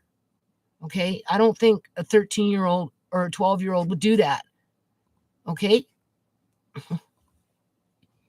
Especially if you can't produce a witness to say, well, so-and-so said they seen it. This one woman, tried to say she's seen it for herself. I said, okay, well, if that's the case, take me to where you were standing and point to me and show to me exactly how those boys did it in terms of Andre and his little friend. Well, her son is calling Andre the N-word. Okay. So that's right. So now we're there. But Andre still has his little friend. And every now and then he liked to go and knock on his door and say, can we play, or, go on the computer, or come to my house and yada yada, or whatever, right? In the yard, play in the yard, or whatever, right? Well, those two women, the naysayers, live right by his little friend's house. So one here, one there, with his friend right there. So as soon as Andre comes, being that they are stalking their doorways, one of them will poke their nose out, right? Especially the one that teaches her kids to call children like Andre the N-word because he happens to have some black in him, even though he doesn't look black. Okay. And constantly threatening to call the police on him if he doesn't leave the property, because she's got the goods on him about some fire that she can't verify that it was Andre and his little friend that did it, as if his little friend would wait for Andre to show up to climb over a 6-foot fence, okay, and climb down a hill with a bunch of blackberry bushes and prickles and this and that and everything else to go set some homeless tent on fire and then run back up on the hill. Yeah, okay, well, no wonder why you don't want to put your name to being a witness and show me exactly how the hell you seen it, not to mention pull forward the kid that you said that's seen it, because as far as I'm concerned, it's impractical, right? So a big kerfuffle, but they're still using it against Andre, right? Well, the kid that lives there at the property has to ignore it while everybody's whispering behind his back. So what does he do? He's 14 years old, 13, just going on 14 now. He goes off and he gets himself a girlfriend. So you got this young kid, 13, 14 years old, on his third or fourth girlfriend now, which is young, but the parent is aware, so he can get off the property and get away from those kids. But as he's doing it, he's smoking, he's vaping, he's experimenting with alcohol, he's experimenting with pot as he's hanging out with his girlfriend, or maybe a few other friends that are off the property, because he don't know what to expect on that property with those bully kids there, basically. It makes sense, doesn't it? Right? You're just going to be accused of something, and the parents will come out, right, with their beep, beep, beep, beep, beep, beep, like they used to do at freaking Gateway Place, and cause nothing but trouble. Right. Now, keep in mind, I had this social worker, right? The first one that I was talking to give me a link to fill out an application for co-op housing, for it to be subsidized. I wasn't even thinking about those problems when I was thinking about, oh yeah, that might be a solution. Set my son and his wife free, they can be happy, and I can build in a safety net for Andre, Amari, and myself in an environment where co-minded people who have, you know, are caregivers to people with disabilities, because there's certain parts of the complex where it's designed for people with wheelchairs and that kind of stuff. So I'm feeling pretty good about it, but I forgot about the nasty politics that goes on in these subsidized situations, or even just low income in general. Because anytime you get into low income in general, you get into dysfunction, and that's just a fact. Okay? Because I experienced it first freaking hand at Gateway Place. So, all right. So he's been avoiding going over there. And the best he can do once every few months is maybe knock on his friend's door and say, hey, can you come out? Can you play computer or whatever? This was before Andre had the cell phone, right? Yada yada. And as soon as Andre would show up, these women would poke their noses out. It's almost like they were watching cameras or something to see who's running around in their little walkway. Right? Get out, get out. If you don't leave, I'm calling the cops on you. And 8 months ago, you and so started that fire, and we told you you're not allowed here. Well, the management, you take it to management. Management don't want to answer the phone. They don't want to deal with the problem. Nothing. Just let Rumorville run wild. I went over and I talked to this woman that's causing this problem. What does she tell me? Blah blah blah blah about this fire in the greenbelt. I'm telling her, you should be concerned about those homeless people living in the greenbelt. You got the big ass greenbelt, which is a little ravine, very small. I have videos of me being in it in 2011 when I first moved here. But homeless people always move in while the cops flush them out. Then they move them back in. The people move back in. Well, anyway, it was a bunch of homeless people living in there, right? Having their tents. Obviously, they had their kerosene cookware and their heating elements and all this crap. And I guess one of the tents caught on fire, which wouldn't be unusual. Crying out loud, Sierra came home one time with a big ass freaking burn on her leg, right? From being in a tent that caught on fire. So it happens. But for whatever strange reason, this woman, who I think is Native, Andre thought she's black, but I said, well, how would a black person call you the N-word and tell you to get off the property, you little knee. I'm going to call the cops on you, you little knee, right? No, there's nothing black about that woman. If you see her as brown, it's only because she's got some sort of Native. She's not Punjabi, right? And the way she's treating her kids kind of makes you wonder. I'm just saying. So, and then the other one that is the current troublemaker, who's been a troublemaker for as long as I've known this kid, okay, is, their parents are watching. Could be one of their parents watching right now, for all I give a shit. But that's okay, though, because I've dealt with people like you at freaking Gateway Place who tried to sabotage program development. So I'll tell you this. If I ever move to a co-op, I don't care if I'm blind or not. I would still go out into the courtyard in a situation like that, and I would do program development because I can live there.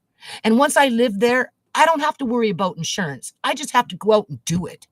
Here, I couldn't cross over the street and do program development because the corporation was too concerned about insurance than they were about the kids outside of, we'll let the bullies take over the block and we're just going to turn our noses on them and allow them to pick on innocent kids. So the kids grow up feeling insecure because anytime they go over and want to hang out with their friend and their other little friend in an environment where those friends live, they get run off of the property as they're being accused of this and accused of that, but yet nobody's proven shit.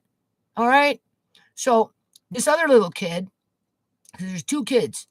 There's the one that likes to call Andre the N word, and then there's this other little kid, and they're about the same age, which puts them at about 13 now, right? They're a little younger than Andre and his friend, okay? But they're the bullies. They're the ones that run the show, right? They're the ones with the mothers with the big ass fucking mouths that like to make threats on little kids because Andre has been a little kid this whole time. Not so much now, right? He's starting to catch a clue now, but either or. So, okay, this other little kid, Andre and his little friend are out playing in the back or wherever because his little friend would come to the yard, do. And because he couldn't really play over there because he kept being accused of being the bully, chasing kids with a stick, even though those kids, that's all they did every day, all day, year after year after year. And as soon as Andre came, he didn't know what to think about it. And whatever happened, happened. And next thing you know, it's all his fault. Right. Sure.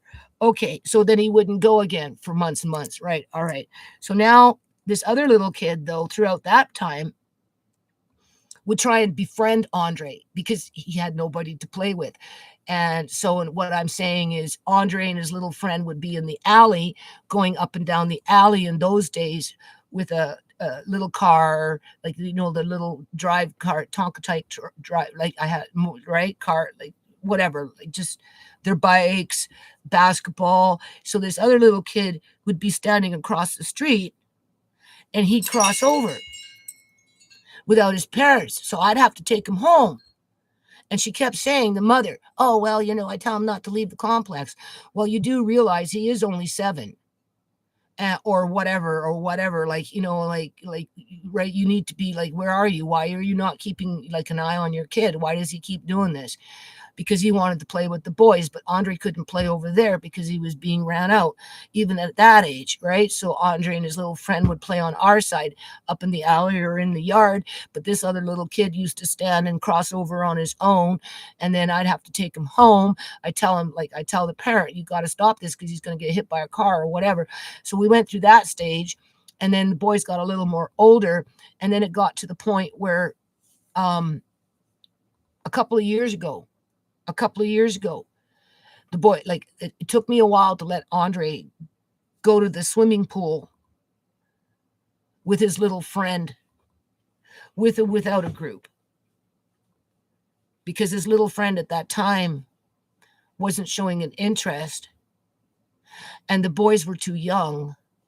So even though his little friend was allowed to do it because the mother was allowing him to do it, whether he was with somebody or not, I myself felt that Andre was too young, 10 years old, to go to the swimming pool or whatever, right? 11 years old, 10 years old, to go to the swimming pool by himself. And I wanted him to go on a buddy system, but that never happened. So by the time he turned, I guess, 13, he managed to go on a buddy system with his little friend. But the problem with that, though, is this kid, because the boys didn't really want to play with him, and he got mad, he got spiteful, and he's already was like, whatever. He'd stalk Andre, literally, because the boys wouldn't play with him, right? Because there were problems with him, right? And or maybe the boys, Andre and his friend, just wanted to hang out together and not have to deal with third wheel. I don't know. But the boy was kind of problematic already, right? To one degree or another. And Andre go swimming.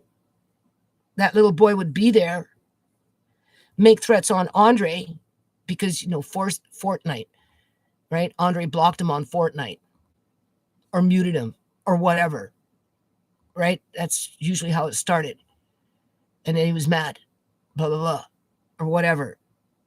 Anyway, the kid left the swimming pool at some point. Andre and his little friend leave the swimming pool. Now they're at the gas station at the stoplight waiting for the light to turn green with the walk sign. And what does this little kid do? And he would have been maybe 11. Okay, so he's running around out there unsupervised by himself, going to the swimming pool. Maybe he had a friend, maybe he didn't, but on that day he was by himself, hiding out at the gas station, waiting for Andre and his little friend to come. Got lucky where the boys they were on their bike, right? Got lucky where Andre was at the stoplight and had to wait for the stoplight to change. That little boy came out of nowhere, up behind Andre, and whacked him on his head. And Andre had a helmet on because that's right. You know what I did after that, people? I went off and I spent $200 on a GoPro so that my grandson could put on a freaking GoPro. And when he was outside, whether he was going to his little friend's house, his friend, to knock on the door and say, hey, you want to come out and play? Or, hey, you want to do this? Or, hey. Or if he was in his own freaking yard or go swimming so that he could catch this little bastard in the act. Yeah.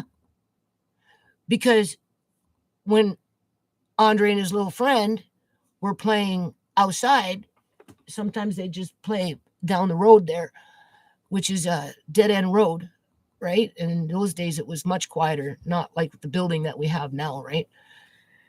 And that little kid would cause trouble right along with the mother, depending on her mood, right along with that other person with the other kid that likes to call Andre and the N-word. And as they're saying, get off, or we're calling the police on you. You don't live here. Get out, blah, blah, blah. Right? But that other one, yeah, came up out of nowhere and caught Andre by surprise. Almost knocked him off his bike onto the curb, which if a car was turning the corner, could have potentially been very dangerous. Right. All right. So, of course, there's been that. So why would you want to play Foresight with a kid like that? You don't. Or any computer game. But because the boys live together close by and yada yada, and and then one time Andre went, and so I guess you can say everything calmed down, right? And Andre went to go play basketball. I guess he got to play for a little while. So through that process, he signed up with hello, Aquarius. It's a long video, I know. But, anyway, I'm just talking about the most recent shit that happened with the social workers building a case as they use Andre to do it without full information as to what we're dealing with here.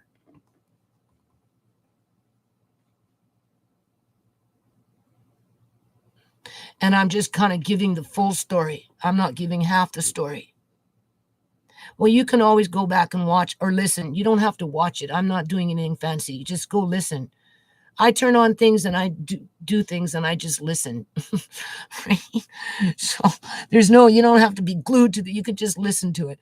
Because, this is stuff that families go through and we're helpless to do anything about it really outside of move away from the bullies when you can, but be careful you don't just move into another batch of bullies. Right? Social workers can be really awful. Good idea. I'll listen. Yeah. So this is why I feel like the social workers that I'm dealing with through MCFD, Ministry of Children and Family Development, I suppose Child Protection Services aspect of it, are trying to build a case. And it makes me think of Sierra like a deja vu, where they kept it open so that at some point they can come back, spring in and do something. And then all of a sudden they're in full control and you lose everything, because it's not like they're helping me when initially they were supposed to quote unquote help. But besides that point, and we just had a new report on Andre. So that's why I'm talking about this. I wasn't going to talk about it because I just wanted to see how it would unfold, right? In terms of the bitches that called, because I know who called, or at least I know whom could have called. Could have been one, could have been two, because it's mainly two instigators that clearly have problems with their own kids that they don't want to deal with. And I know the social workers wouldn't be involved with those families just based on my experience with the one kid for sure, right? That's in question here because of the problems that I've had with this kid over the years to the point where I have to go spend $200 on a GoPro and tell Andre, you put that GoPro on when you go outside and play with your little friend. I don't care if it's in the yard. I don't care if it's over there because clearly you can't play in the courtyard right now. So you got to be off the property. But yet this little kid can come and up behind you and whack you on the head, throw rocks at you, right? With no parent reprimanding them, nothing. Okay. So catch him in the act. That was the purpose of the GoPro. You can't even go swimming without that kid freaking hanging out by the gas station behind a totem pole, right? So that when you standing there at the light with your bike, he comes up behind you and whacks you on the freaking head and you didn't see it coming. Well, if you've got a GoPro, you can catch him because that's the only way we're going to get the parent to listen. And even then, even if you get the parent to listen, you're not going to get much results because the parent doesn't really care. And that I know for a fact because go forward, now the kids are, this little boy is about 11, 2 years ago. So at 11 years old, and Andre would go swimming with his little friend on a buddy system. And as they get to the swimming pool, this little 11-year-old, so Andre would have been 13. His little friend was 11. The other, right? Has got a bigger kid with him with a bloody baseball bat at a freaking public park with public swimming, telling Andre that if he doesn't do this, that, or whatever, his friend was going to start hitting him and and beating him up with the freaking baseball bat. Well, the kid's holding the baseball bat. Yeah. So they're making threats with, this little 11-year-old's got a bigger kid.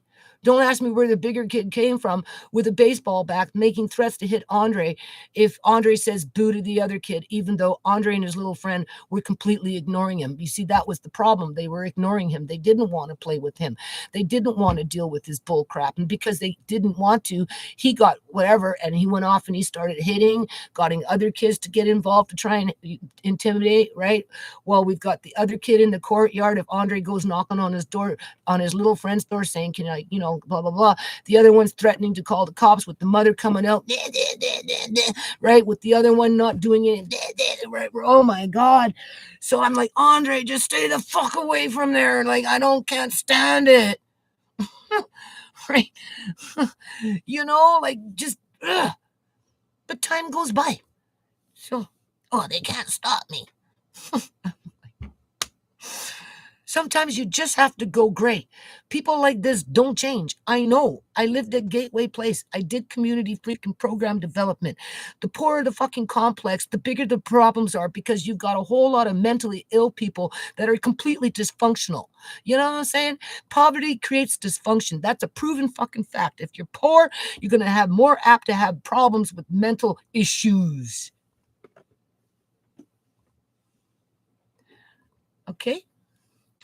So that kid's parents is using child family services to try and attack your family. Yeah, and that's the point. I wasn't going to talk about it because the social worker called me up after I talked to the first social worker offering me co-op housing or I kind of felt good about it. But then, okay, because I'm, my issues here with moving away from my son. Okay, whatever. It was an option on the table. I wasn't even thinking about the impoverished part and what kind of people I'd be moving into within the neighborhood outside of there's disability services there. So maybe I could hook up with a couple people where I could have a support system and maybe work on the nonprofit. So there's a positive with that, right? But then after I get off that phone call, then the other social worker calls me, the MCFD, the one that's trying to build a case, the one that's trying to use Andre as a tool to manipulate, I don't know what, but saying that she got a report. Here we get to the gist of it finally after all this time. She got a report where Andre has been bullying a 13-year-old boy, the same boy who was stalking Andre at the swimming pool 2 years ago, waiting for him at a telephone pole or behind a sign where Andre didn't see him so that he could run up and hit him on the head at the stoplight and then run off.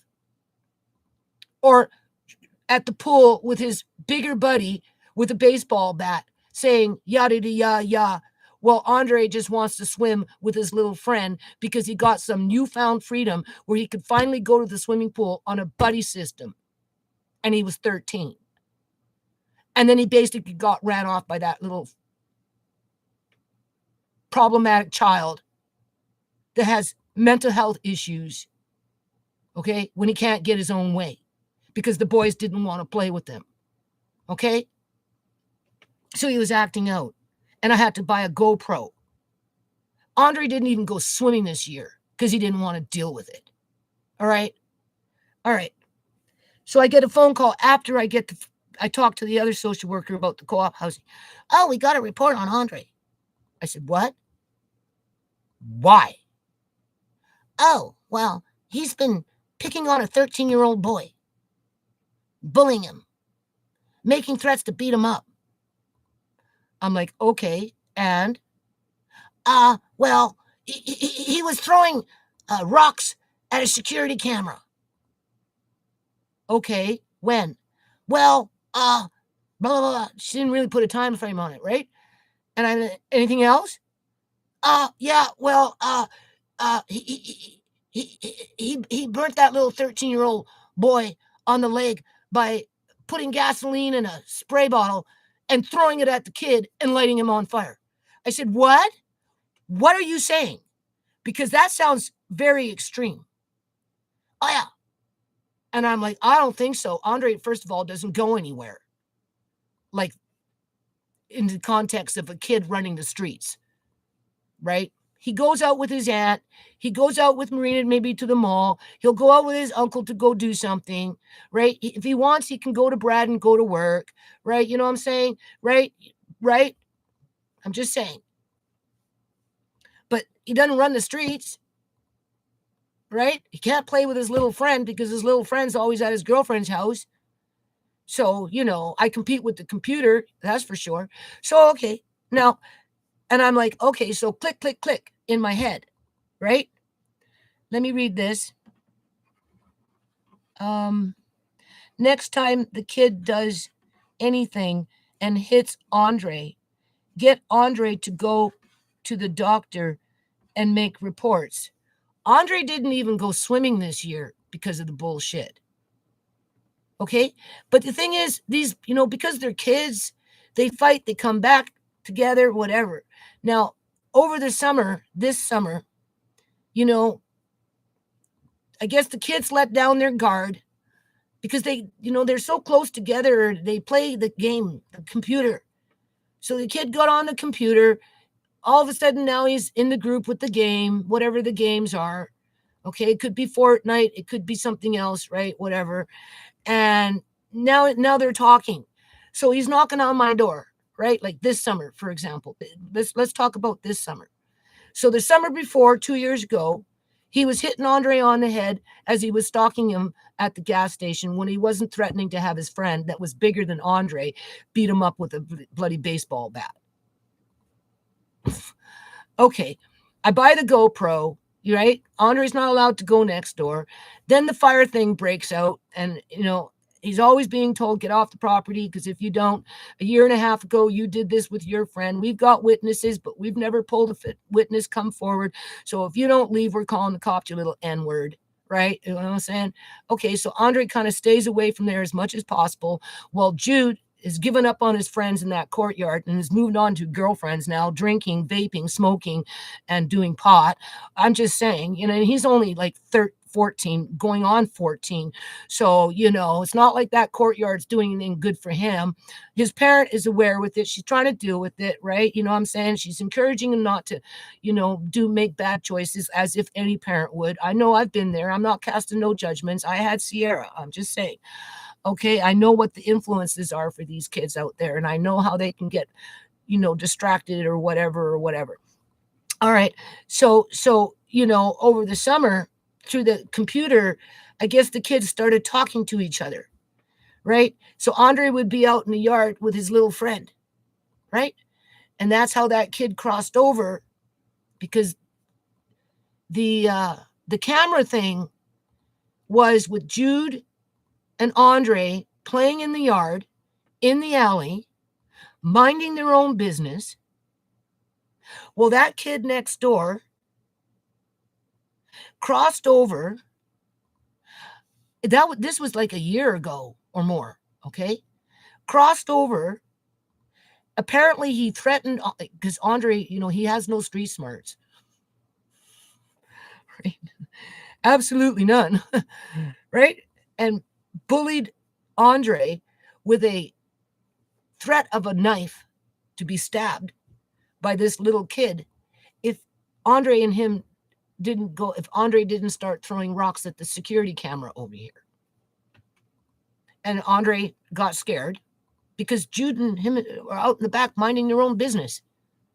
They didn't really like to play with that kid. But because they on the computer and they're starting to get friendly with each other and they feel sorry for him because nobody wants to play with him, or maybe he just doesn't have anybody.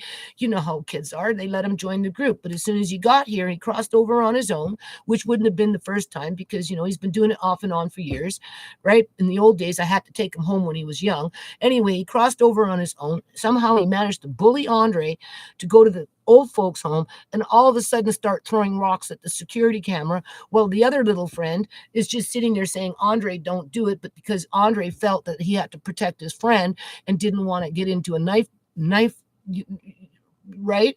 Because the one that was causing the trouble was saying, I've got a knife. You either do it or I'm going to stab you. And Andre, he's naive. He's right. No street smarts. And, he doesn't know how to react to those. So he did it. Well, he got caught. Okay. So next thing you know, I got cops at my door. All right. He tells me the story. I'm like, what the heck? Like, you need to make a letter of apology here, Andre. Like, that's not how I'm trying to raise you here. Like, why did you do this? Oh, well, he came over and he threatened to stab Jude and threatened to stab me and blah, blah, blah. And, and I just felt like I had to, right? And I'm like, okay. So the cop said, look, you're a kid, you make mistakes, blah, blah, blah, and your Nana said, maybe write a letter. That would be great. Because he was telling me that the parent of the other kid, to whom I know who this freaking kid is, doesn't give a rat's ass about her son and his bad behavior. He even went to the school and talked to whoever there at the school with the behavior. And he was impressed that Andre was willing to write an apology letter. He thought that was amazing that Andre was willing to do that. And he did. And he took it and he delivered it himself. He took ownership of the mistake that he made. Okay. That's what the social worker was saying. Oh, it's all Andre's fault. He's got little 13-year-old boys running around out there smashing security cameras. Well, first of all, that was like a year ago or something. I don't know. It's been a long time. That's all I know. I don't know when it happened. It's been a year. It wasn't this summer. It was this last year. So Andre would have been 13 going on 14. And Andre's kind of immature for his age because he hasn't been allowed to run the streets, right? Where he gets his delinquent behavior is from the role playing that he gets when he's playing the computer and the way the kids talk to each other as they do it. So his delinquency is more with the mouth versus the action, where this other kid is the action. And a lot of these little kids out here are running around with little pocket knives. Maybe not a big knife at this point because that would draw too much attention, but they run with the pocket knives because that's what makes them feel safe out here, because the level of violence among our teens is quite high, right? And some of it do it in a mental kind of way for the protection of it, where others do it as a means to intimidate others. So that's how Andre was intimidated to do something that he knew that he shouldn't have done, when in fact he was minding his own business before the kid crossed over. Okay, and that was a year ago. We'll put it at a year or more. All right, but all of a sudden the social worker's on the phone with me. And I'm like, okay, well, he's threatening to beat him up after he burned him. I said, burned him? What are you talking about? Andre doesn't go anywhere. Oh, yeah. He filled up a spray bottle with gasoline, threw it at the kid and set him on fire and burnt his leg. I said, oh, really? Okay. And I'm just finding out about this now? Uh-huh. Well, all right. If I remember in the recess of my mind, oh, I don't know, several months ago, that little kid apparently burnt himself. Okay. I don't know.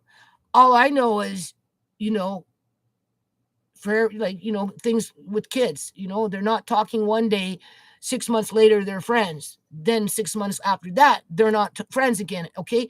It's been like that, up and down, up and down.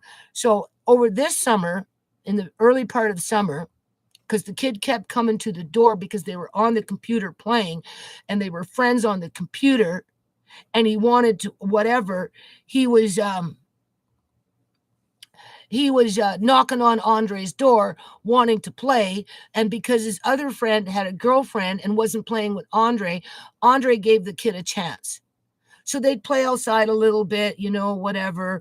Andre went to his little friend's house for a bit, whatever. I was trying to get Andre to do a bit of yard work. I said, okay, well, maybe your little friend can come and do some yard work and I'll pay you both. And then that will give you.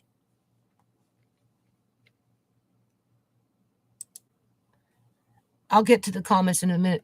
That will give you both, some money to spend it together, right? And so you each have your own money. That will be your reward. It was what? Pulling morning glory. Andre wanted to weed whack, whatever. Long story short, the kid worked out there for a little while, and because I guess he has heart problems, he ended up having his passed out or something with him after he got home because he's had heart problems. So he's rushed off to the hospital, whatever.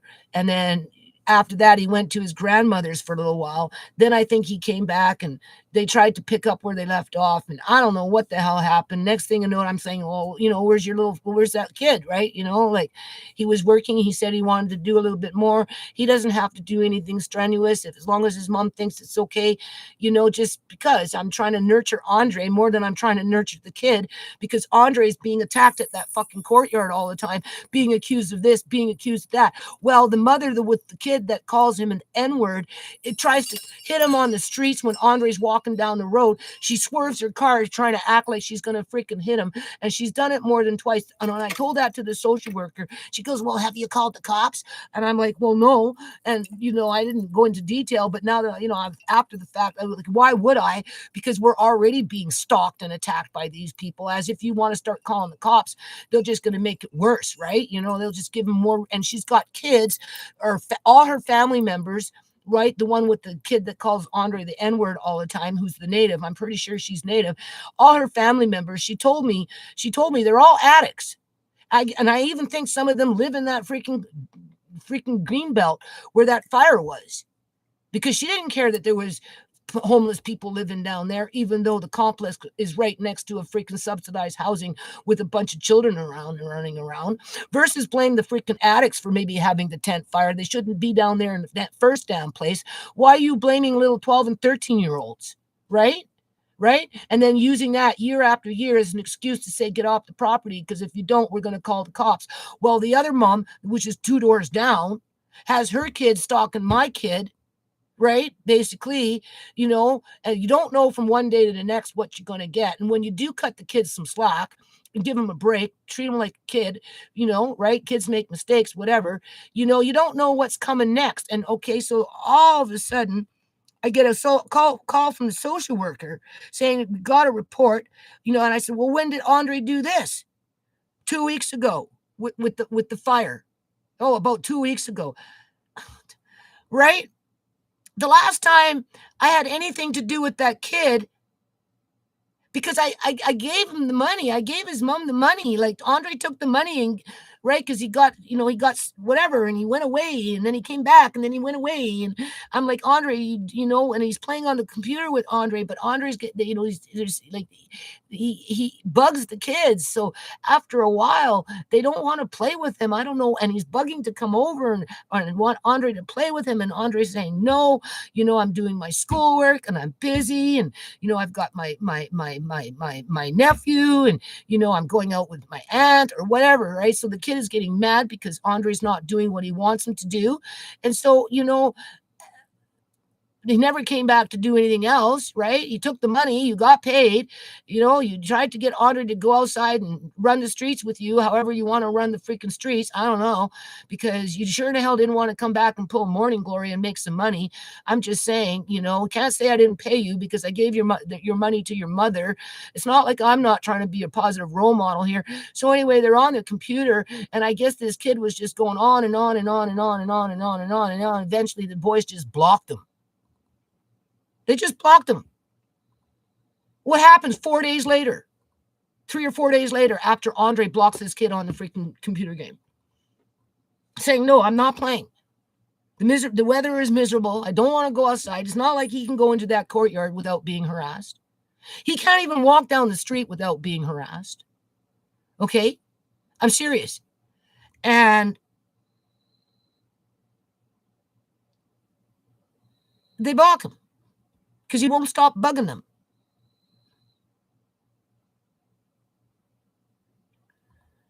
And what does the mother do? She calls social services.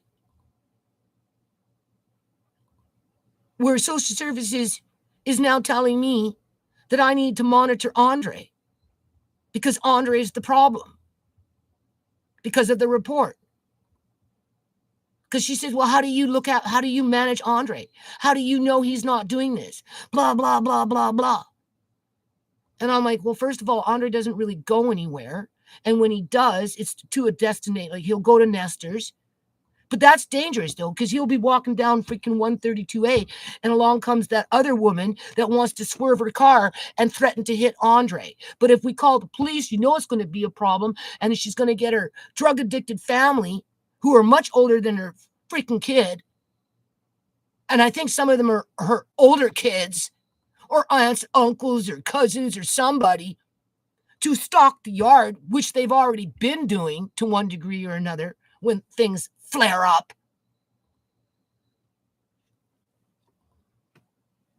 So I try and teach Andre just to go gray and just fucking let it go.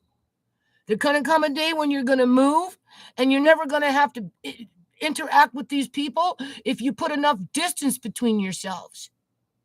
It took me to move away from Gateway Place, to get away from the dysfunctional individuals that had serious mental health issues, where they wanted to keep 128 suites on lockdown out of 133 suites, with who knows how many vulnerable children in that complex, being many of them were refugees and just got into Canada from refugee camps. Okay? Well, I'm out in the courtyard doing shit, trying to make everybody smile, laugh, and be happy. The same kind of mentality. Same kind of freaking mentality. The only way you can get away from those kind of people, because they never change, is to fucking pack up and move away. So now that I'm reminded of that, because of this phone call from this other social worker, after I talked about the co-op housing, I am petrified to move into any kind of co-op situation, considering how they're put together and who's living in there. Because I can guarantee you there's going to be one or two people, maybe more, depending on how big the complex is, that no matter what you try and do that's on a positive note, I don't care if I'm just going outside into the courtyard with my 16-year-old teenager coloring paper on paper with whoever else wants to sit at the table just because we can, with Amari shaking his shakers. That's program development, where everybody's happy, feeling good about it. And then along comes some stupid crab, looks like crab, acts like crab, smells like crab. You know what I'm saying? Wants to destroy it and ruin it for everybody. Why the fuck would I want to move into an environment like that just so I could have low income subsidized housing under a co-op arrangement? Considering what I know from this complex and what I went through at Gateway Place. Okay. That's that silver lining in every cloud. Because if this social worker wouldn't have called me up and said, "Oh, Andre this and Andre," I wouldn't even have crossed my mind because I'm so desperate to find a safe location where I can go without being codependent with my son and maybe build in some safety nets. But what kind of safety nets are you going to be building in when you're dealing with a bunch of bonker people that just want to, I don't know, run a concentration camp with a bunch of little kids being the Lord of the Flies, right? Yeah.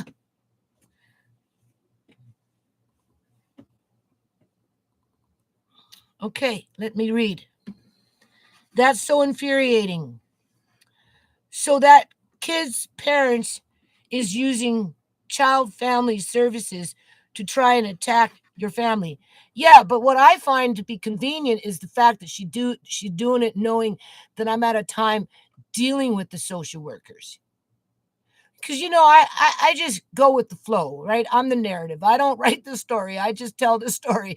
I'm brave in the storm. I'll do until I can't do no more. I mean, there's nothing more I can do, right? So, but I was reluctant to talk about this because, I'm not trying to stir up the pot, but on the other hand, you know,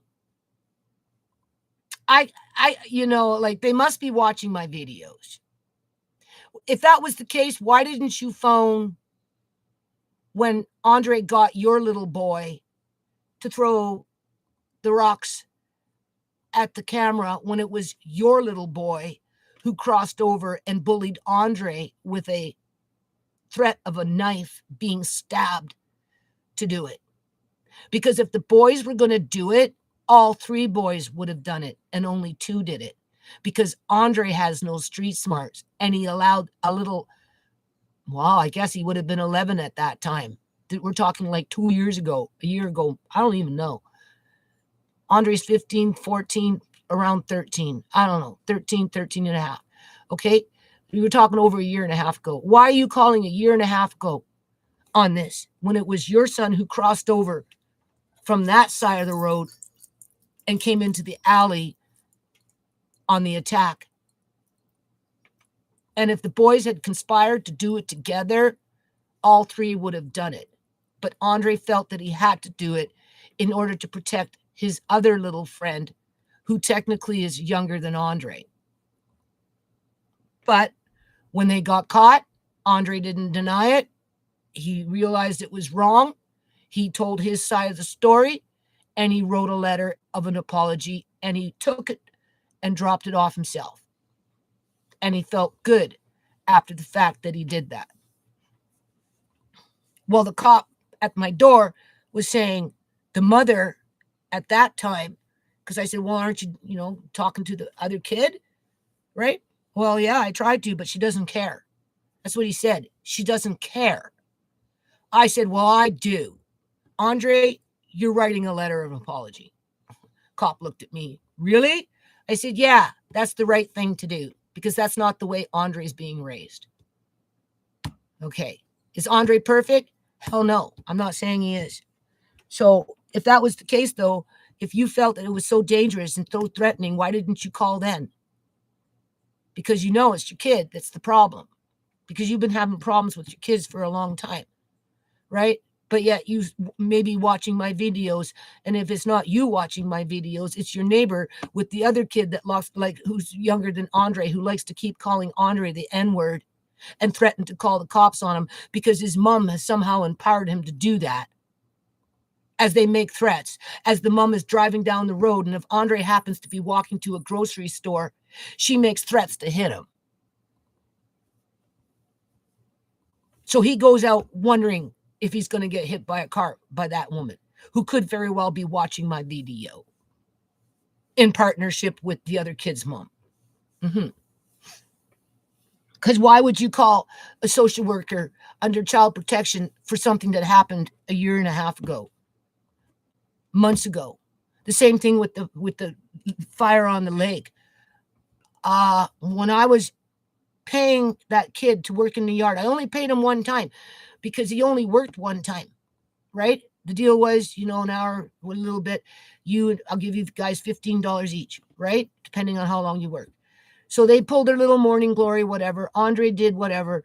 And the kid went home, and because he got heart problems, I guess he had passed out or something, which actually the paramedics were able to get the arrhythmia, which they've been trying to do for a long time. So he ended up going for tests, this, that, and then he went to his parents. But by that time, they're on the computer. This is where the friendship develops, right? Okay. And I'm like, okay, well, maybe when he gets back, depending on how it, like, I guess he can't do it no more, and I think he showed up at my door one time. Can Andre come out and play? But no, not that day. And I said, well, do you think you'd like to come back? And are you allowed? Like, are you able? He goes, yeah. And Andre says, yeah. And I'm like, okay, well, I'm open to the idea, because he can't play with his other little friend because his other little friend is doing something else. So, I'm kind of trying to cut the kids some slack, right? He made mistakes. He was just a kid. And then he never came back. But at some point he burnt himself, because I said, well, is he going to come and do something in the yard with you guys? Like, you and you, right? He goes, no, he can't. He burnt himself. I said, well, how did he burn himself? Oh, I don't know. Okay. So didn't come around. A few times he wanted just to play, and, and Andre kept saying, no, no, no. And then I guess on the computer, he's been bugging him. And Andre's saying, I'm getting tired of this. No, blah, blah. And then he blocked him. And now that he blocked him, all of a sudden I got social workers building a case, acting like I don't monitor Andre, right? Because, well, how do you pay attention to him when he's outside? Well, I keep him pretty close, and, he doesn't really go out that much, right? Because how can he? He just gets stalked and called names and might get hit by a car, or who knows, right? Kid might cross the street and start some nonsense if him and his little friend are playing in the fucking alley. Like, it's not like it's safe around here, because it's not, but, we've learned to adapt, and we try to avoid the problem, because I tell Andre it's just a matter of time before we move, and these kids or whatever, they will not be in your life when you're in your 30s and your 40s. Chances of them being around you are slim to none, especially if you put distance between your moves. And don't let it affect you now, right? Learn to deal with it, because you're always going to come into people like this, and it's just a fact of life, even with me, right? And so, yeah, he just blocked him because of whatever that was going on between the boys there. And next thing you know, within 2, 3, 4 days, this is what she did, with the social worker telling me that I need to monitor Andre, that he's already been convicted by them to be the problem child, because it came from some other woman that can say, well, my little boy is 13.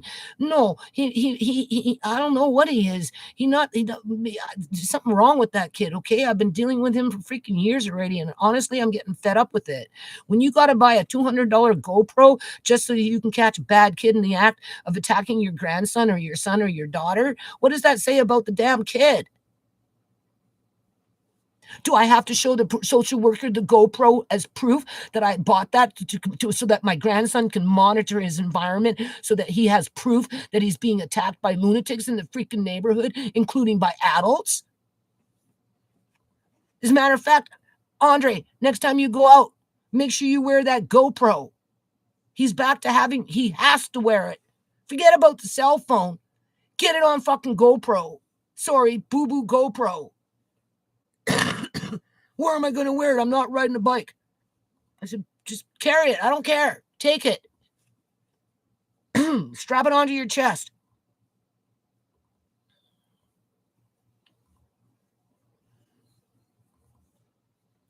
Because they're the ones that are always attacking him. He just wants to play basketball or do what kids do, besides sticks and stones. Right? I'm not saying Andre isn't perfect. I know they were throwing stones over the fence. Were they purposely throwing stones over the fence into the ravine to hit the homeless people on the head? No. They were just throwing stones because it's a fucking green space, right? Nobody's supposed to be down there. It's protected by municipal freaking bylaws, for crying out loud. But no, instead you got a bunch of teenagers down there doing drugs. And a bunch of homeless people camping out.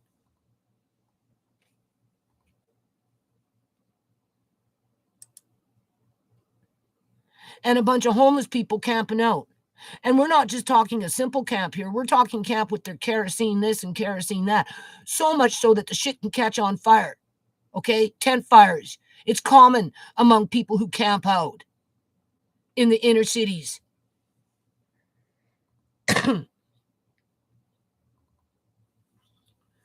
So, well, you better watch him. I said, excuse me? What are you doing to watch him? Well, if he goes to, Nestor's to go buy groceries, he has a cell phone. He doesn't have a wide berth yet. It's not safe out here.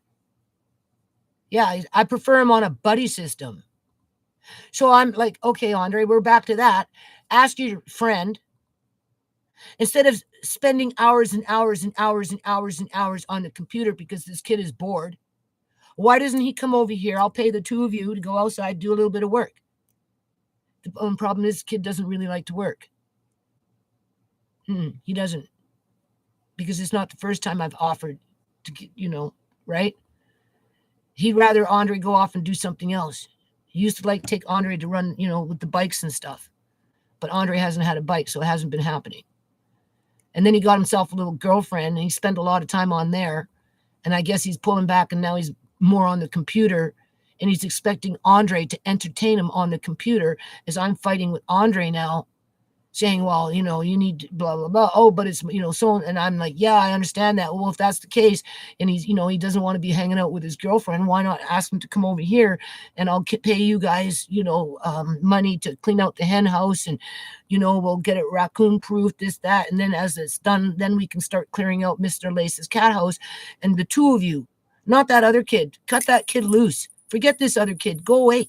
I don't want to see you no more. I'm done with you. Right? And then, they can work on their little fort. But they have to clear out the hen house. And I'm paying. I said, I'll pay you for this. I'll pay you for this. And I'll pay him. And then you two can take that money. You can go to a museum. Or maybe you can go to the science center. The science, whatever it's called. Dome, right? You can go to a movie, right? You can do something like that with the money I pay you with on a buddy system. You can go to the swimming pool in Guilford, as long as you're on a buddy system. But do you think this kid wants to do that? No. Nope. Because he wants to just play his computer game, and when he's done that, he just goes to his girlfriend, hangs out, acts like the little Mac daddy that he is. Don't get me wrong, he's not a bad kid, but he's definitely making bad choices. So I encourage Andre not to get too chummy with him. Well, Marcane is saying, oh, well, don't worry about it. It's okay. You can still be with your, hook up and do this, that. And I'm like, are you kidding me? Like, the kid has come in with bad, bad role modeling. He's only 13 years old. Well, he's probably going on 14 now because he's about a year younger than Andre, right? So he's about 14 now. And for the last year or so, maybe a little less, it's like first he's freaking smoking and vaping, and then it's alcohol, and then it's pot, and he's on his third girlfriend. I mean, come on, if that isn't a train wreck in the making, I don't know what is. And you're not even full-fledged 14-year-old yet. So I guess he's pulling back from the girlfriends, and he wants Andre just to play on the computer all the time. When I'm saying, well, no, you can go out in the yard, and, since he's such a good friend, why doesn't he come and, and then you can take the money and you guys can hop on a bus and you can go to the science fair. You can go to a museum. You can go to a movie. You can go swimming. You can go wherever you want. And they're like, right? But no, the kid doesn't. We'll see. We'll see. And we already know what that we'll see will mean. It won't mean nothing. So when that other little kid was coming around, when the other one was basically ignoring Andre because he was too busy with his girlfriends, I let it slide, right? Kids will be kids. They come and go. They fighting, not fighting, not fighting. But this is just off the hook. This is just off the hook because she calling on shit that happened a year and ago, like more than a year ago. Like, Andre, this was like, yeah, not this summer, the summer before. So what does that tell you? Right? A year and a half at least. Yeah. And as for this burned leg, if that's the case, why didn't you call when it happened? That's what Andre said. Why didn't she call when it happened? She didn't. She only called because Andre blocked her son. And he went crying to his mom, oh, I got blocked from this computer game and I'm not allowed and blah. So she got retaliatory. And because she's probably watching a little something on my YouTube channel, or maybe somebody on her block is watching, and you know how women are, they like to gossip. Well, she's got social services riding her ass right now. We'll just put in a complaint with Andre. Really stick it to the bitch. Why? Why would you want to do that? I've never done anything to hurt you. If anything, all I ever thought about was going and maybe setting up a craft table with the kids and get you out to, play a guitar with your son, anything positive. But again, I couldn't do that because your corporation that runs the show there wants to keep you guys running around like savages with sticks and stones and maybe one basketball where only certain kids can play with because everybody else is the N-word. Get off the property. So here, I'm going to end it here. So that's what happened. The social worker is telling me that Andre has to keep the cell phone and I'm supposed to monitor it. Sounds like Marcaine now, because she's convinced that there's a problem with Andre. Okay. Well, I'm sure my son will be happy that he has to keep the cell phone now.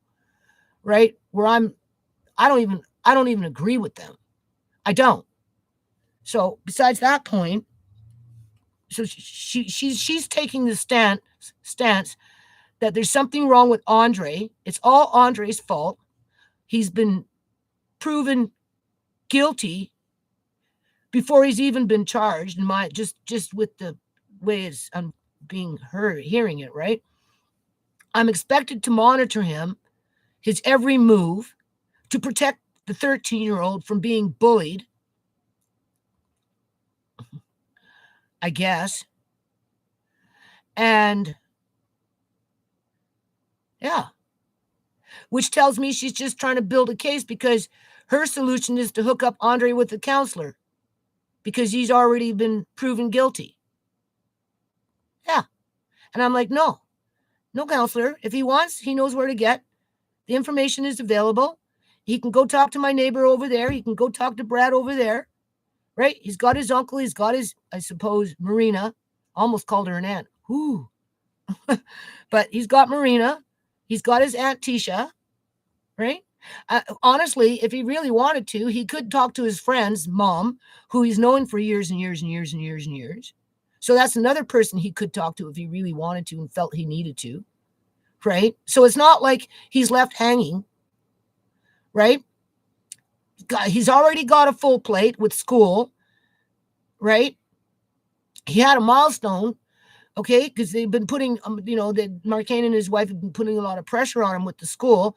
They've upped the ante, which has made him kind of mad.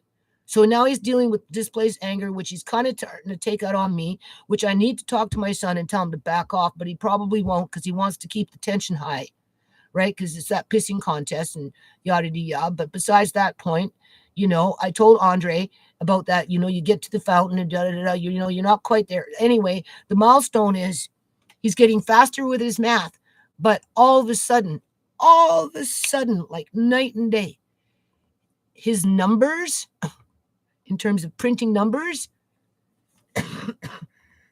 were perfect. Almost perfect. They were uniformed. They were precise. And just the way he put everything together after he struggled with it for a little while to remember how to put it together. But once he had it all in his head, how to put it together through struggling, and he did it his own way from question to question to question, it was uniform from question to question to question, where you would think that it was night and day when it came to a child with his printing. I seen it immediately. And you know what was the first thing that came out of my mouth? I said, Andre, you always had a little sense of OCD, even when you were little. You used to line up your little Hot Wheels all in a row. Yeah. He liked everything very nice. And then when he was younger and I was trying to get him to print, his printing was so small and so uniform in terms of A, B, C, D, right? When I was just first starting to get him to print. But he didn't like it. So I had to struggle with him. But the few times that he did do it, where he did it his way and he focused and everything, was more than a few times, but it was perfect. The letters were all uniform, nicely spaced, right? But it just wasn't his forte. And when it came time to put the letters together, to start making words and sounding out the syllables, and that's where the disability came in. Not with the actual writing part of it in terms of letter formation or number formation, as it was maybe interpreting how the numbers interact with each other in comparison to how letters come together to form words under syllables, right? That took longer. So night and day. Andre takes his work downstairs and he shows Marcaine. Marcaine noticed it instantly. He goes, "Oh my God, what happened? Where did this come from? That's not how you were writing your numbers yesterday." It's because it was always in him, because he had it in him when he was little, right? But he was fighting demons that were associated with being illegally apprehended. And there was a side in him that had a temperamental problem, not to mention what he inherited from his parents with their temperaments when it came to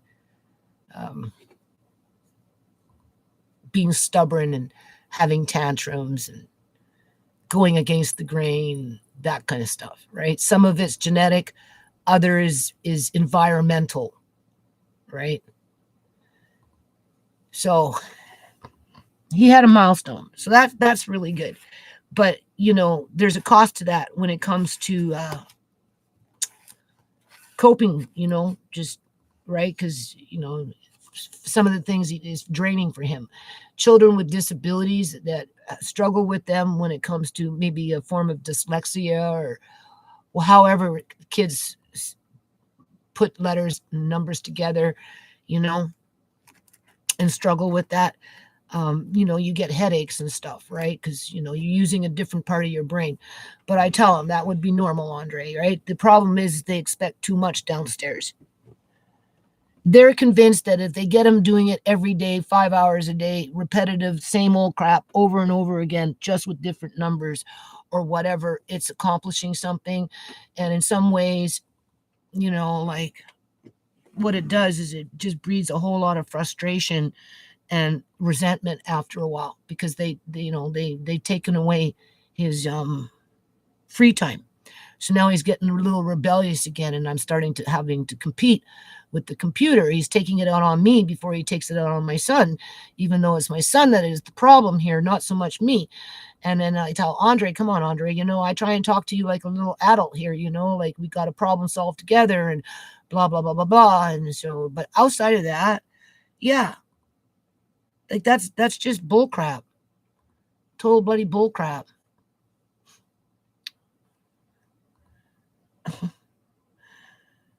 Right? Because I'm worried about food on my floor or wherever, because I'm at the tail end of doing whatever I'm doing. And I'm just making the last stages, like this Coke Caco. I'm gonna end this live. Caco butter I bought, right? I should probably get it soon. I bought it for two reasons. Three. I bought it. The first reason was to compare it to the one I should have in my bedroom in something, just to see fresh from old what the difference is, right? And then obviously to make the rubs, whatever rubs I'm going to make, as well as we can make our own chocolate candy, like chocolate bars. We can make our own chocolate bars. So when that comes in, I'll show you, because I bought the caca butter as well as the caca powder, because that smash and grab Rhea, I'm pretty sure, stole some of that, because I know I'm missing some jars in my room, because I like to jar it up, right? So I'm pretty sure she stole it because I don't see too much. So I just bought a bag. I don't know what I paid for it, but whatever. It's over with. And hopefully I'll be able to see long enough to be able to utilize that stuff and teach Andre at least the basics so that he always has it in his memory. Yeah. And then if he ever wants to do it later on in life, if he doesn't continue to do it on his own because it's available, because it will be available, if he decides he likes to make homemade chocolate bars in molds, and I have a lot of different kind of molds, he can do that. Once I show him once or twice, nothing's stopping him. Everything's here. There's enough to get you through for quite a long time. Right? I looked at chocolate from Canadian Superstore. They're selling it like $6 and some odd cents now. The same pack that I was buying for $4 and some odd cents or $3.79. Huh, if I wasn't buying it in bulk, because there was a couple times I bought in bulk. But when you're making chocolate bars, I guess you have to kind of use that caca butter just to soften it up depending on what you want. So we're going to make that too. We're going to do the rubs. And at some point, we're going to make our own little chocolate bars and candy in molds for, mental therapy, right? And educational purposes, right?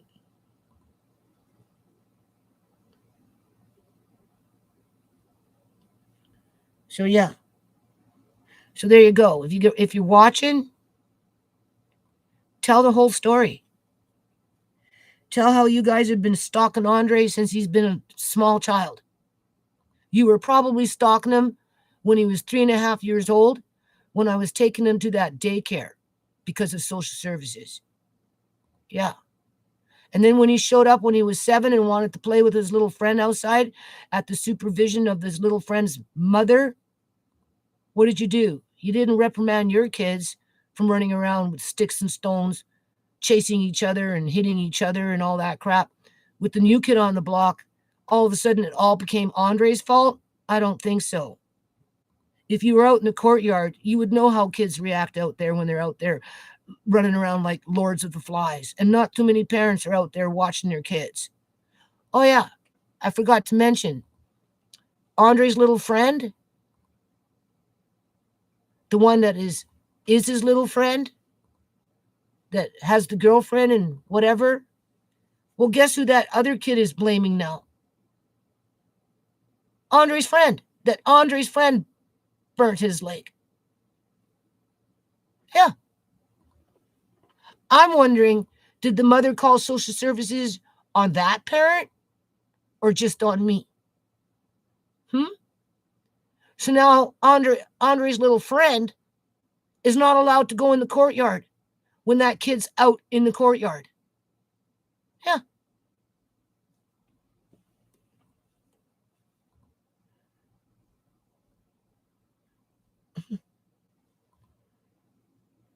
And the thing is, social services know about that kid. And they know about that parent.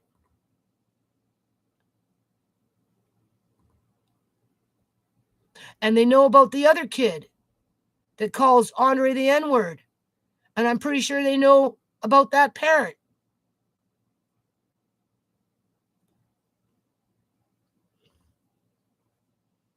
So it's like, to me, bullies flock together. Because I feel like we're being bullied for something we can't control, because those people they want to be miserable. They want to be that 5 suites out of 133 that put everybody on lockdown so that everybody can hide out and cower in their suites and be miserable and be sad and be mad, so that the ones that are in control can look at an empty courtyard and say, ha, Yeah, I got everybody on the plantation under control. Nobody can have fun. Nobody can be free. Nobody can paint. Nobody can have a sprinkler and a swimming pool to jump into. And nobody can play tug of war. And nobody can play musical instruments. Nobody can draw and color and toss little freaking animal figurines all over the freaking courtyard because that would be too much fun.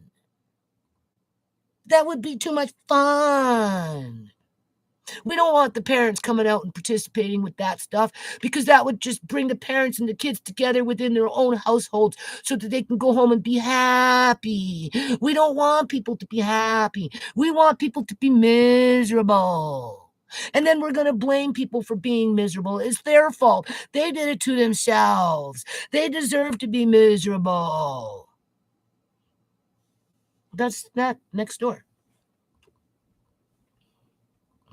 And now Andre's little friend, the best he can do is go to his girlfriend's house to get away from the nonsense. Well, Andre just has to wait to walk down the street to maybe get hit by a car. Well, the car will just speed off and then go gossip in the courtyard. Yeah, okay. Well, the social worker is just saying, well, damn, you weren't paying attention to Andre. What were you doing? It's all your fault that he got hit by a car. You didn't call the police. Yeah, okay. As if the police would do anything. They're just going to stir up the pot and make it worse, where the ones in the freaking green belt are going to come crawling out of there like the next invasion of the zombies and stalk my yard even more because they've been stalking my yard off and on over the years because of adults instigating it. Not the kids, it's the adults.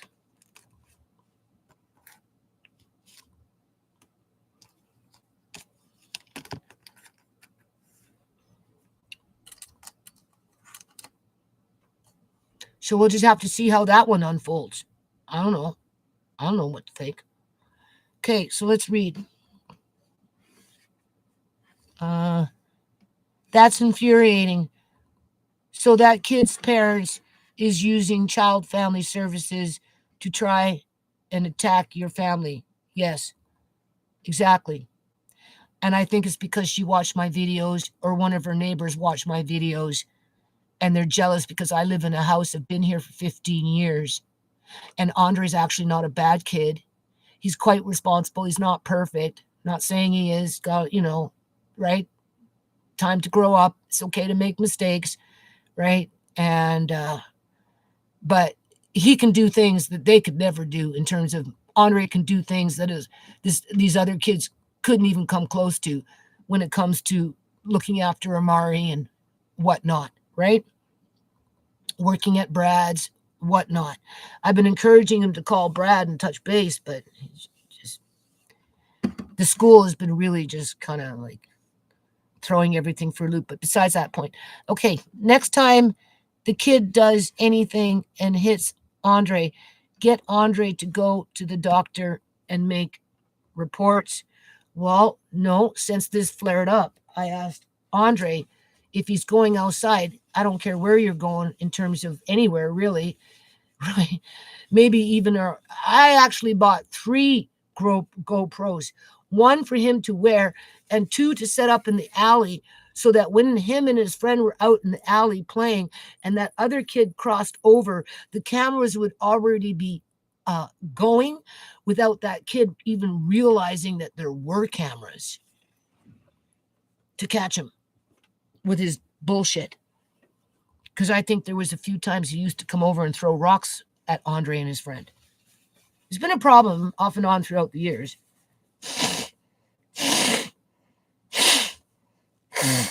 Right? And now I'm telling you, you have to wear the GoPro if you go to the grocery store. Yeah. I think so.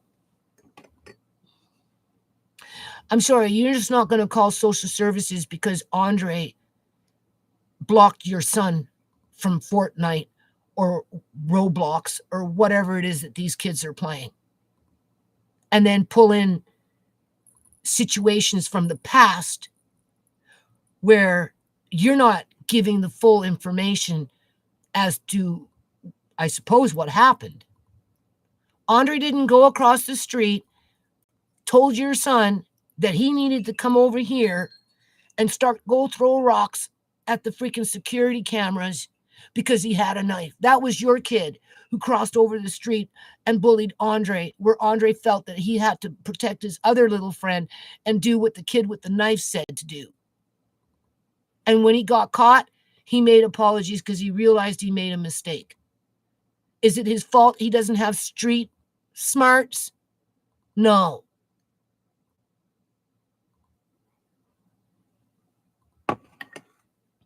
But he has a better chance of growing up to be a decent human being than this other kid, that's for sure.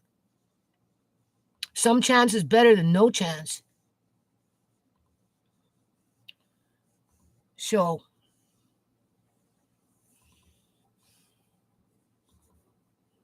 yes. So it's over a long period of time. Yeah. Yeah. Like that camera thing was like a year and a half ago.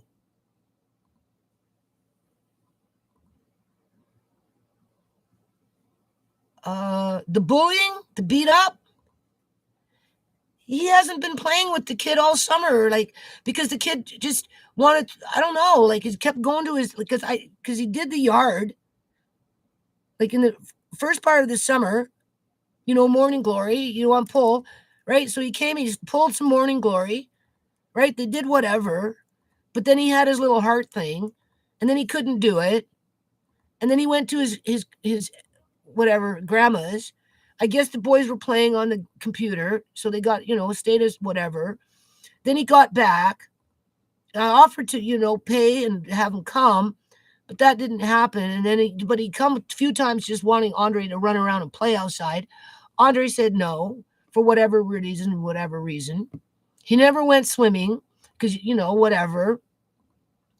And then I'm like, after a month and a half goes by, I'm like, okay, well, is that kid coming back? Like, because I gave the money to the mom, right?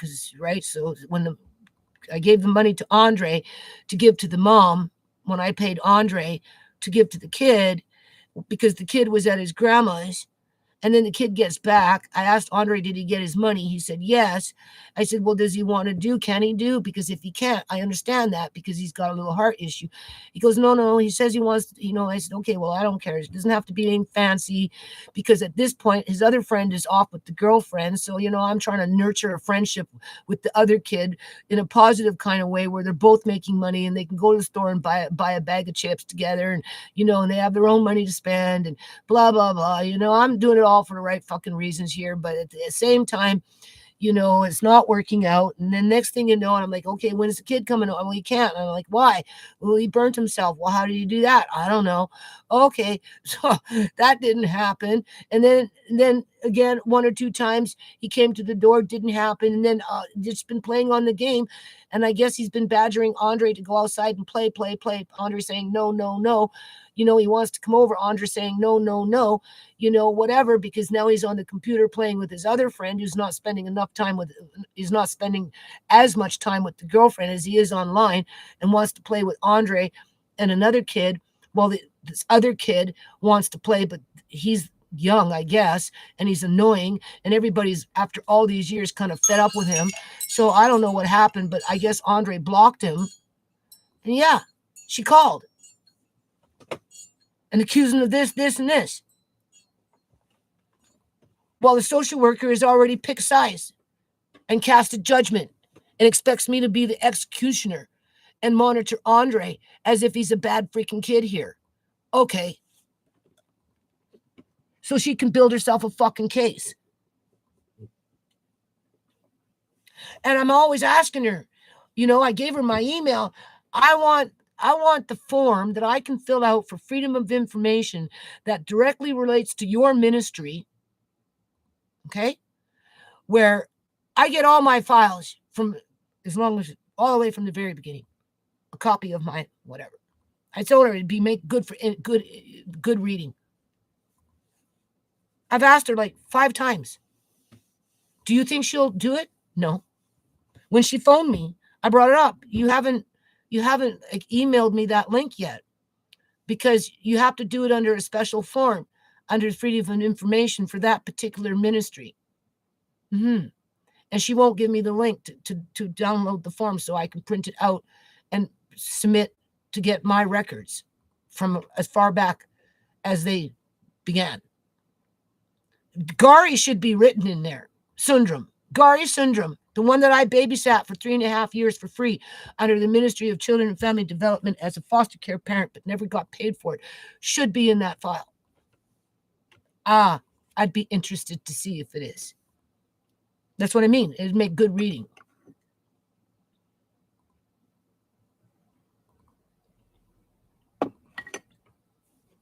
She's holding that link hostage as she's building a case and trying to use Andre. This is just another method.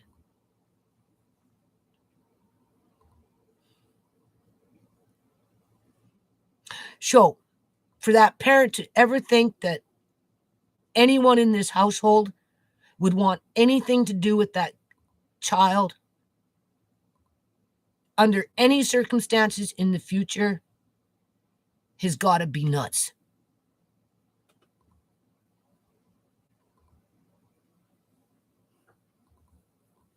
Because the last time I checked, when it came to me, I was willing to pay that little boy money to hang out in my yard and pull a few morning glory weeds and just, I don't know, wasn't expecting much. He had heart problems. It was just the fact that Andre wasn't out there by himself, being that his other little friend was busy with the girlfriend. And he can't go to the courtyard and play with the boys because you got the other boy in the courtyard threatening to call the police when his mother isn't trying to call the police on Andre or hit him on the road as she's driving down the road in a freaking car because there's something seriously wrong with that individual. Yeah. So he can't even go to the courtyard and play basketball with the kid that stalks my yard and gets mad when Andre doesn't want to play the computer with him. To the point where he geeks up his mom and calls social services on me. So there are no more, just keep your kid away. Seriously. Keep your kid away.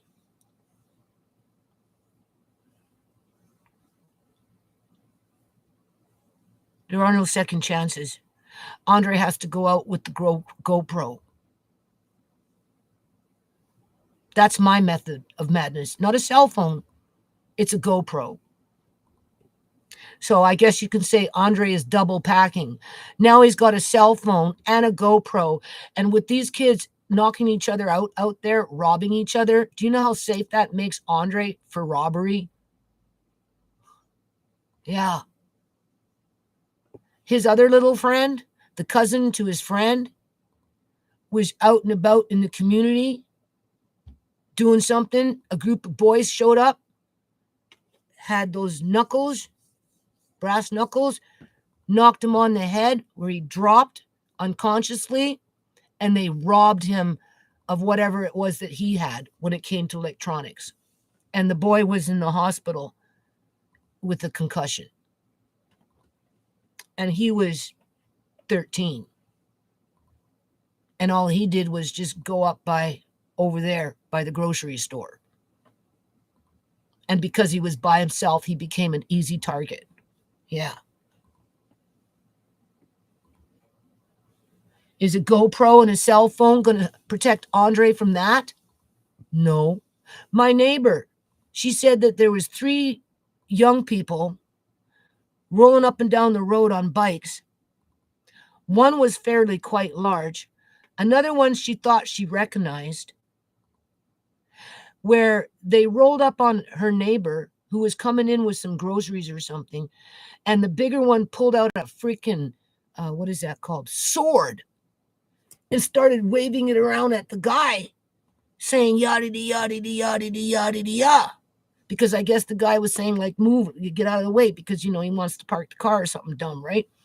and the one that had the sword whooped it out from underneath, like from behind, whoosh, and was waving it at, and my neighbor witnessed it from her house, looking out the window, and then talked to the neighbor about it.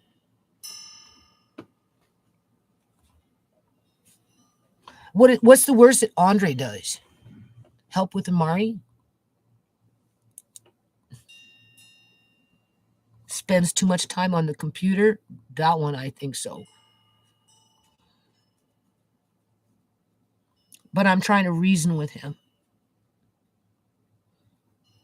I tell him he's getting close with me taking the cord again because, right?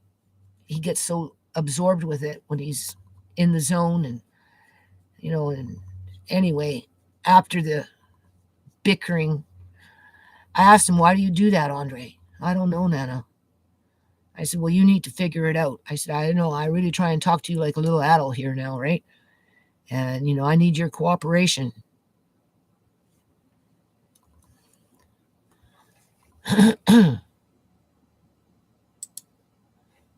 So that's the worst.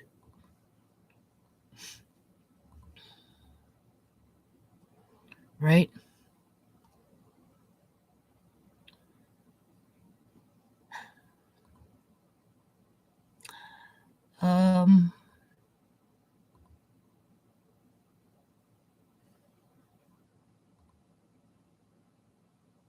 Yeah, over a long period of time,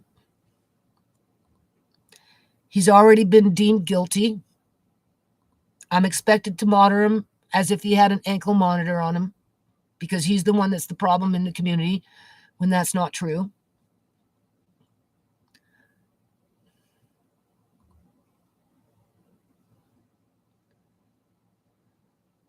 It's very terrible. It makes life miserable. Our only escape from it is when we move away from it. So I tell Andre, there's going to come a day you can move away from all the dysfunction, and you're going to look back when you're an adult and you're going to realize that these people will not be anywhere near you. And so the decisions that you make today, you have to be careful and not fall victim to it in terms of react to a point where, you really become the target to the point where it destroys your life, right? And rise above it, ride the storm. And then chances are some of these individuals that are acting out like this at this age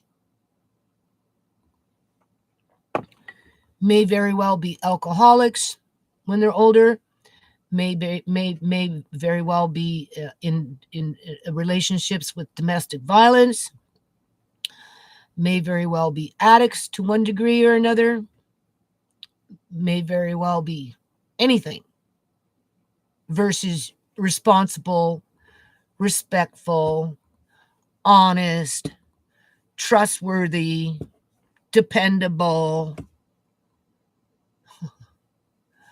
Right?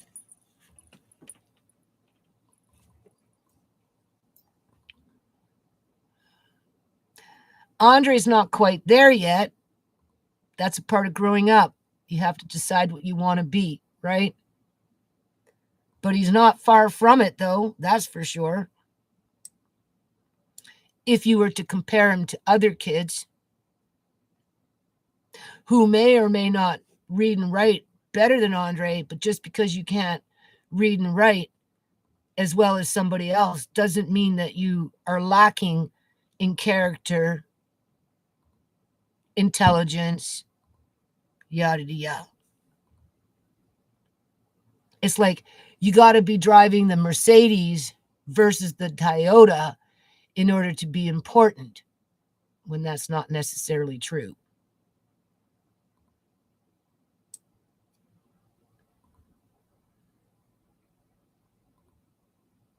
Yeah, Andre's being blamed for everything, just like he's been blamed for years for anything and everything that goes on in that courtyard, even though he can show up one day, want to run around and just be free and run with the pack in terms of boys will be boys. He just didn't know how to deal with boys running around with sticks and stones and throwing them at each other or hitting it or doing this or whatever. Yeah, because there's nobody out here in my yard doing that. But there it was a daily occurrence. Probably still is to one degree or another. My son went through some some things too because of bullies. He's older now, but when he was a kid, he went through it. Yeah. Yeah, he is relentless. Yeah. And because he's a kid, you cut him slack, right? The kids don't talk to each other for 3, 4, 5, 6 months. Then they start getting chummy with each other. And then, before they were playing on the computer. And then, the kid's knocking on the door and wants to play. And because Andre wasn't, hanging out with his other friend because the friend was going off to the girlfriends, he tried to play with the other one, but the other one was too immature. And Andre just didn't like it, so he kind of pulled back. And then, at some point, like do a little bit of yard work, at least you make a bit of money. And then that didn't work. And just whatever. So now I don't know. Andre just say keep bugging him, wants him to go outside and play, wants him to bugging, and who knows what else. And so he blocked him. And yeah, social workers have now they basically charged Andre, prosecuted him, and now they're punishing him, and they're using me to do it as they're building themselves a case. That's how I feel about it. Yeah. And I'm having to defend Andre. The next time well, what have you been doing? Have you been monitoring him? Yeah. In light of what's been going on, he has to wear his GoPro now when he goes to the grocery store with a $50 bill or a $100 bill in his pocket to go buy groceries. As he gets to the grocery store and then gets accused of stealing, where he has to call his uncle and have his uncle come to the store and demand to see the CTV freaking footage to say, oh no, how can you possibly say that's Andre stealing? That doesn't look like Andre, and who the hell is that kid with? Oh, well, I'm sorry. Me speak no English. I didn't, just like I can't speak English very well. Obviously, I couldn't see very well. You're right. It wasn't your nephew. That's okay. Andre can come spend the $50 in the store now. Okay. Okay. And then he gets in the house and he said, oh, yeah, so and so tried to run me over. What? You got to be kidding me, Andre. No. Well, you better be careful of where you walk, Andre, if that's the case.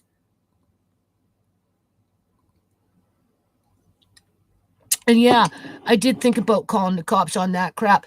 But then she's got a whole bunch of homeless drug addict family members. The other one, the one that tries to hit Andre with, or maybe it's both of them for all I know, because there's 2 women in there that are the main troublemakers. And then there's a few in the, just right, that just right, as the main ones try to make the family, the main troublemakers tried to tried to make the complex divide itself as to who sides with Andre and who sides with us, the ones that live here that are the bullies. So they put people in a position where they have to choose sides, with Andre being in the middle of it.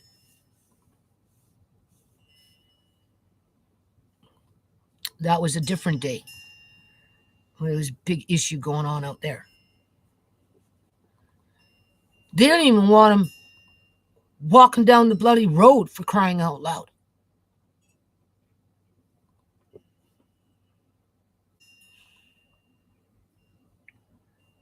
Anyway.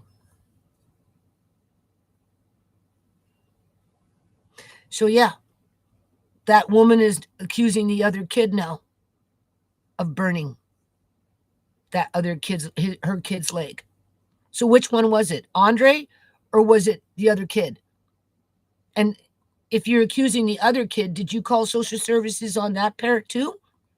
Or did you just knock on the door and say, oh, so and so burned my kid's leg?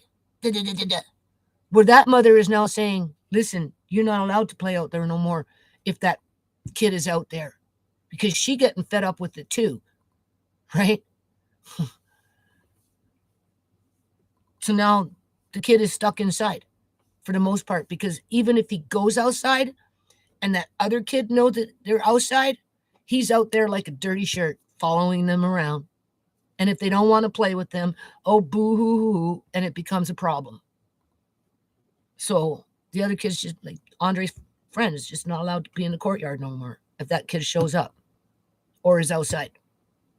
So if he's outside already playing and that other kid shows up, Andre's little friend has to go inside of the house to prevent this shit from happening.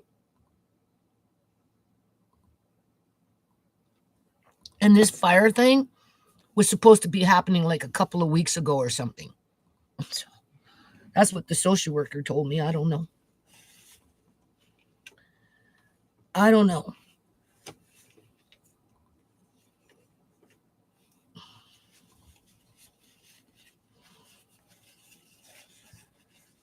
Anyway.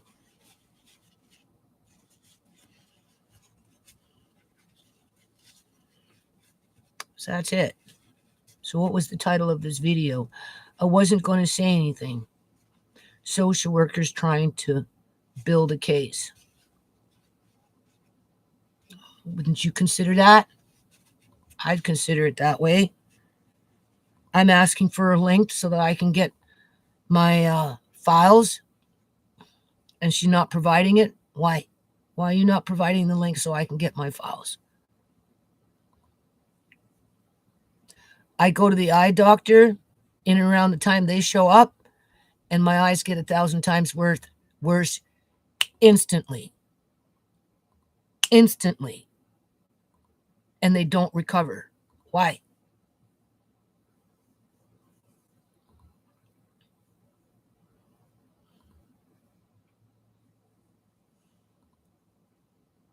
And now this, but this is just a spiteful, unhealthy individual who clearly is jealous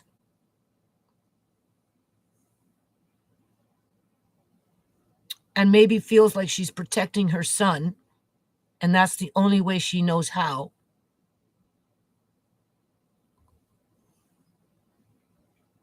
Egging it on.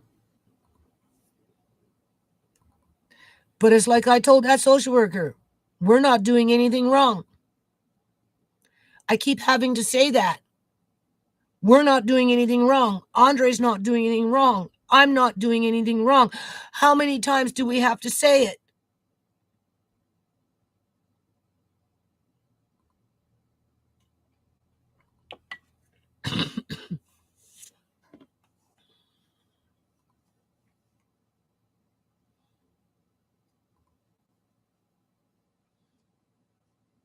Okay.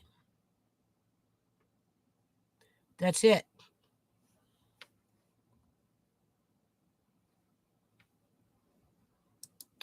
It's like any storm.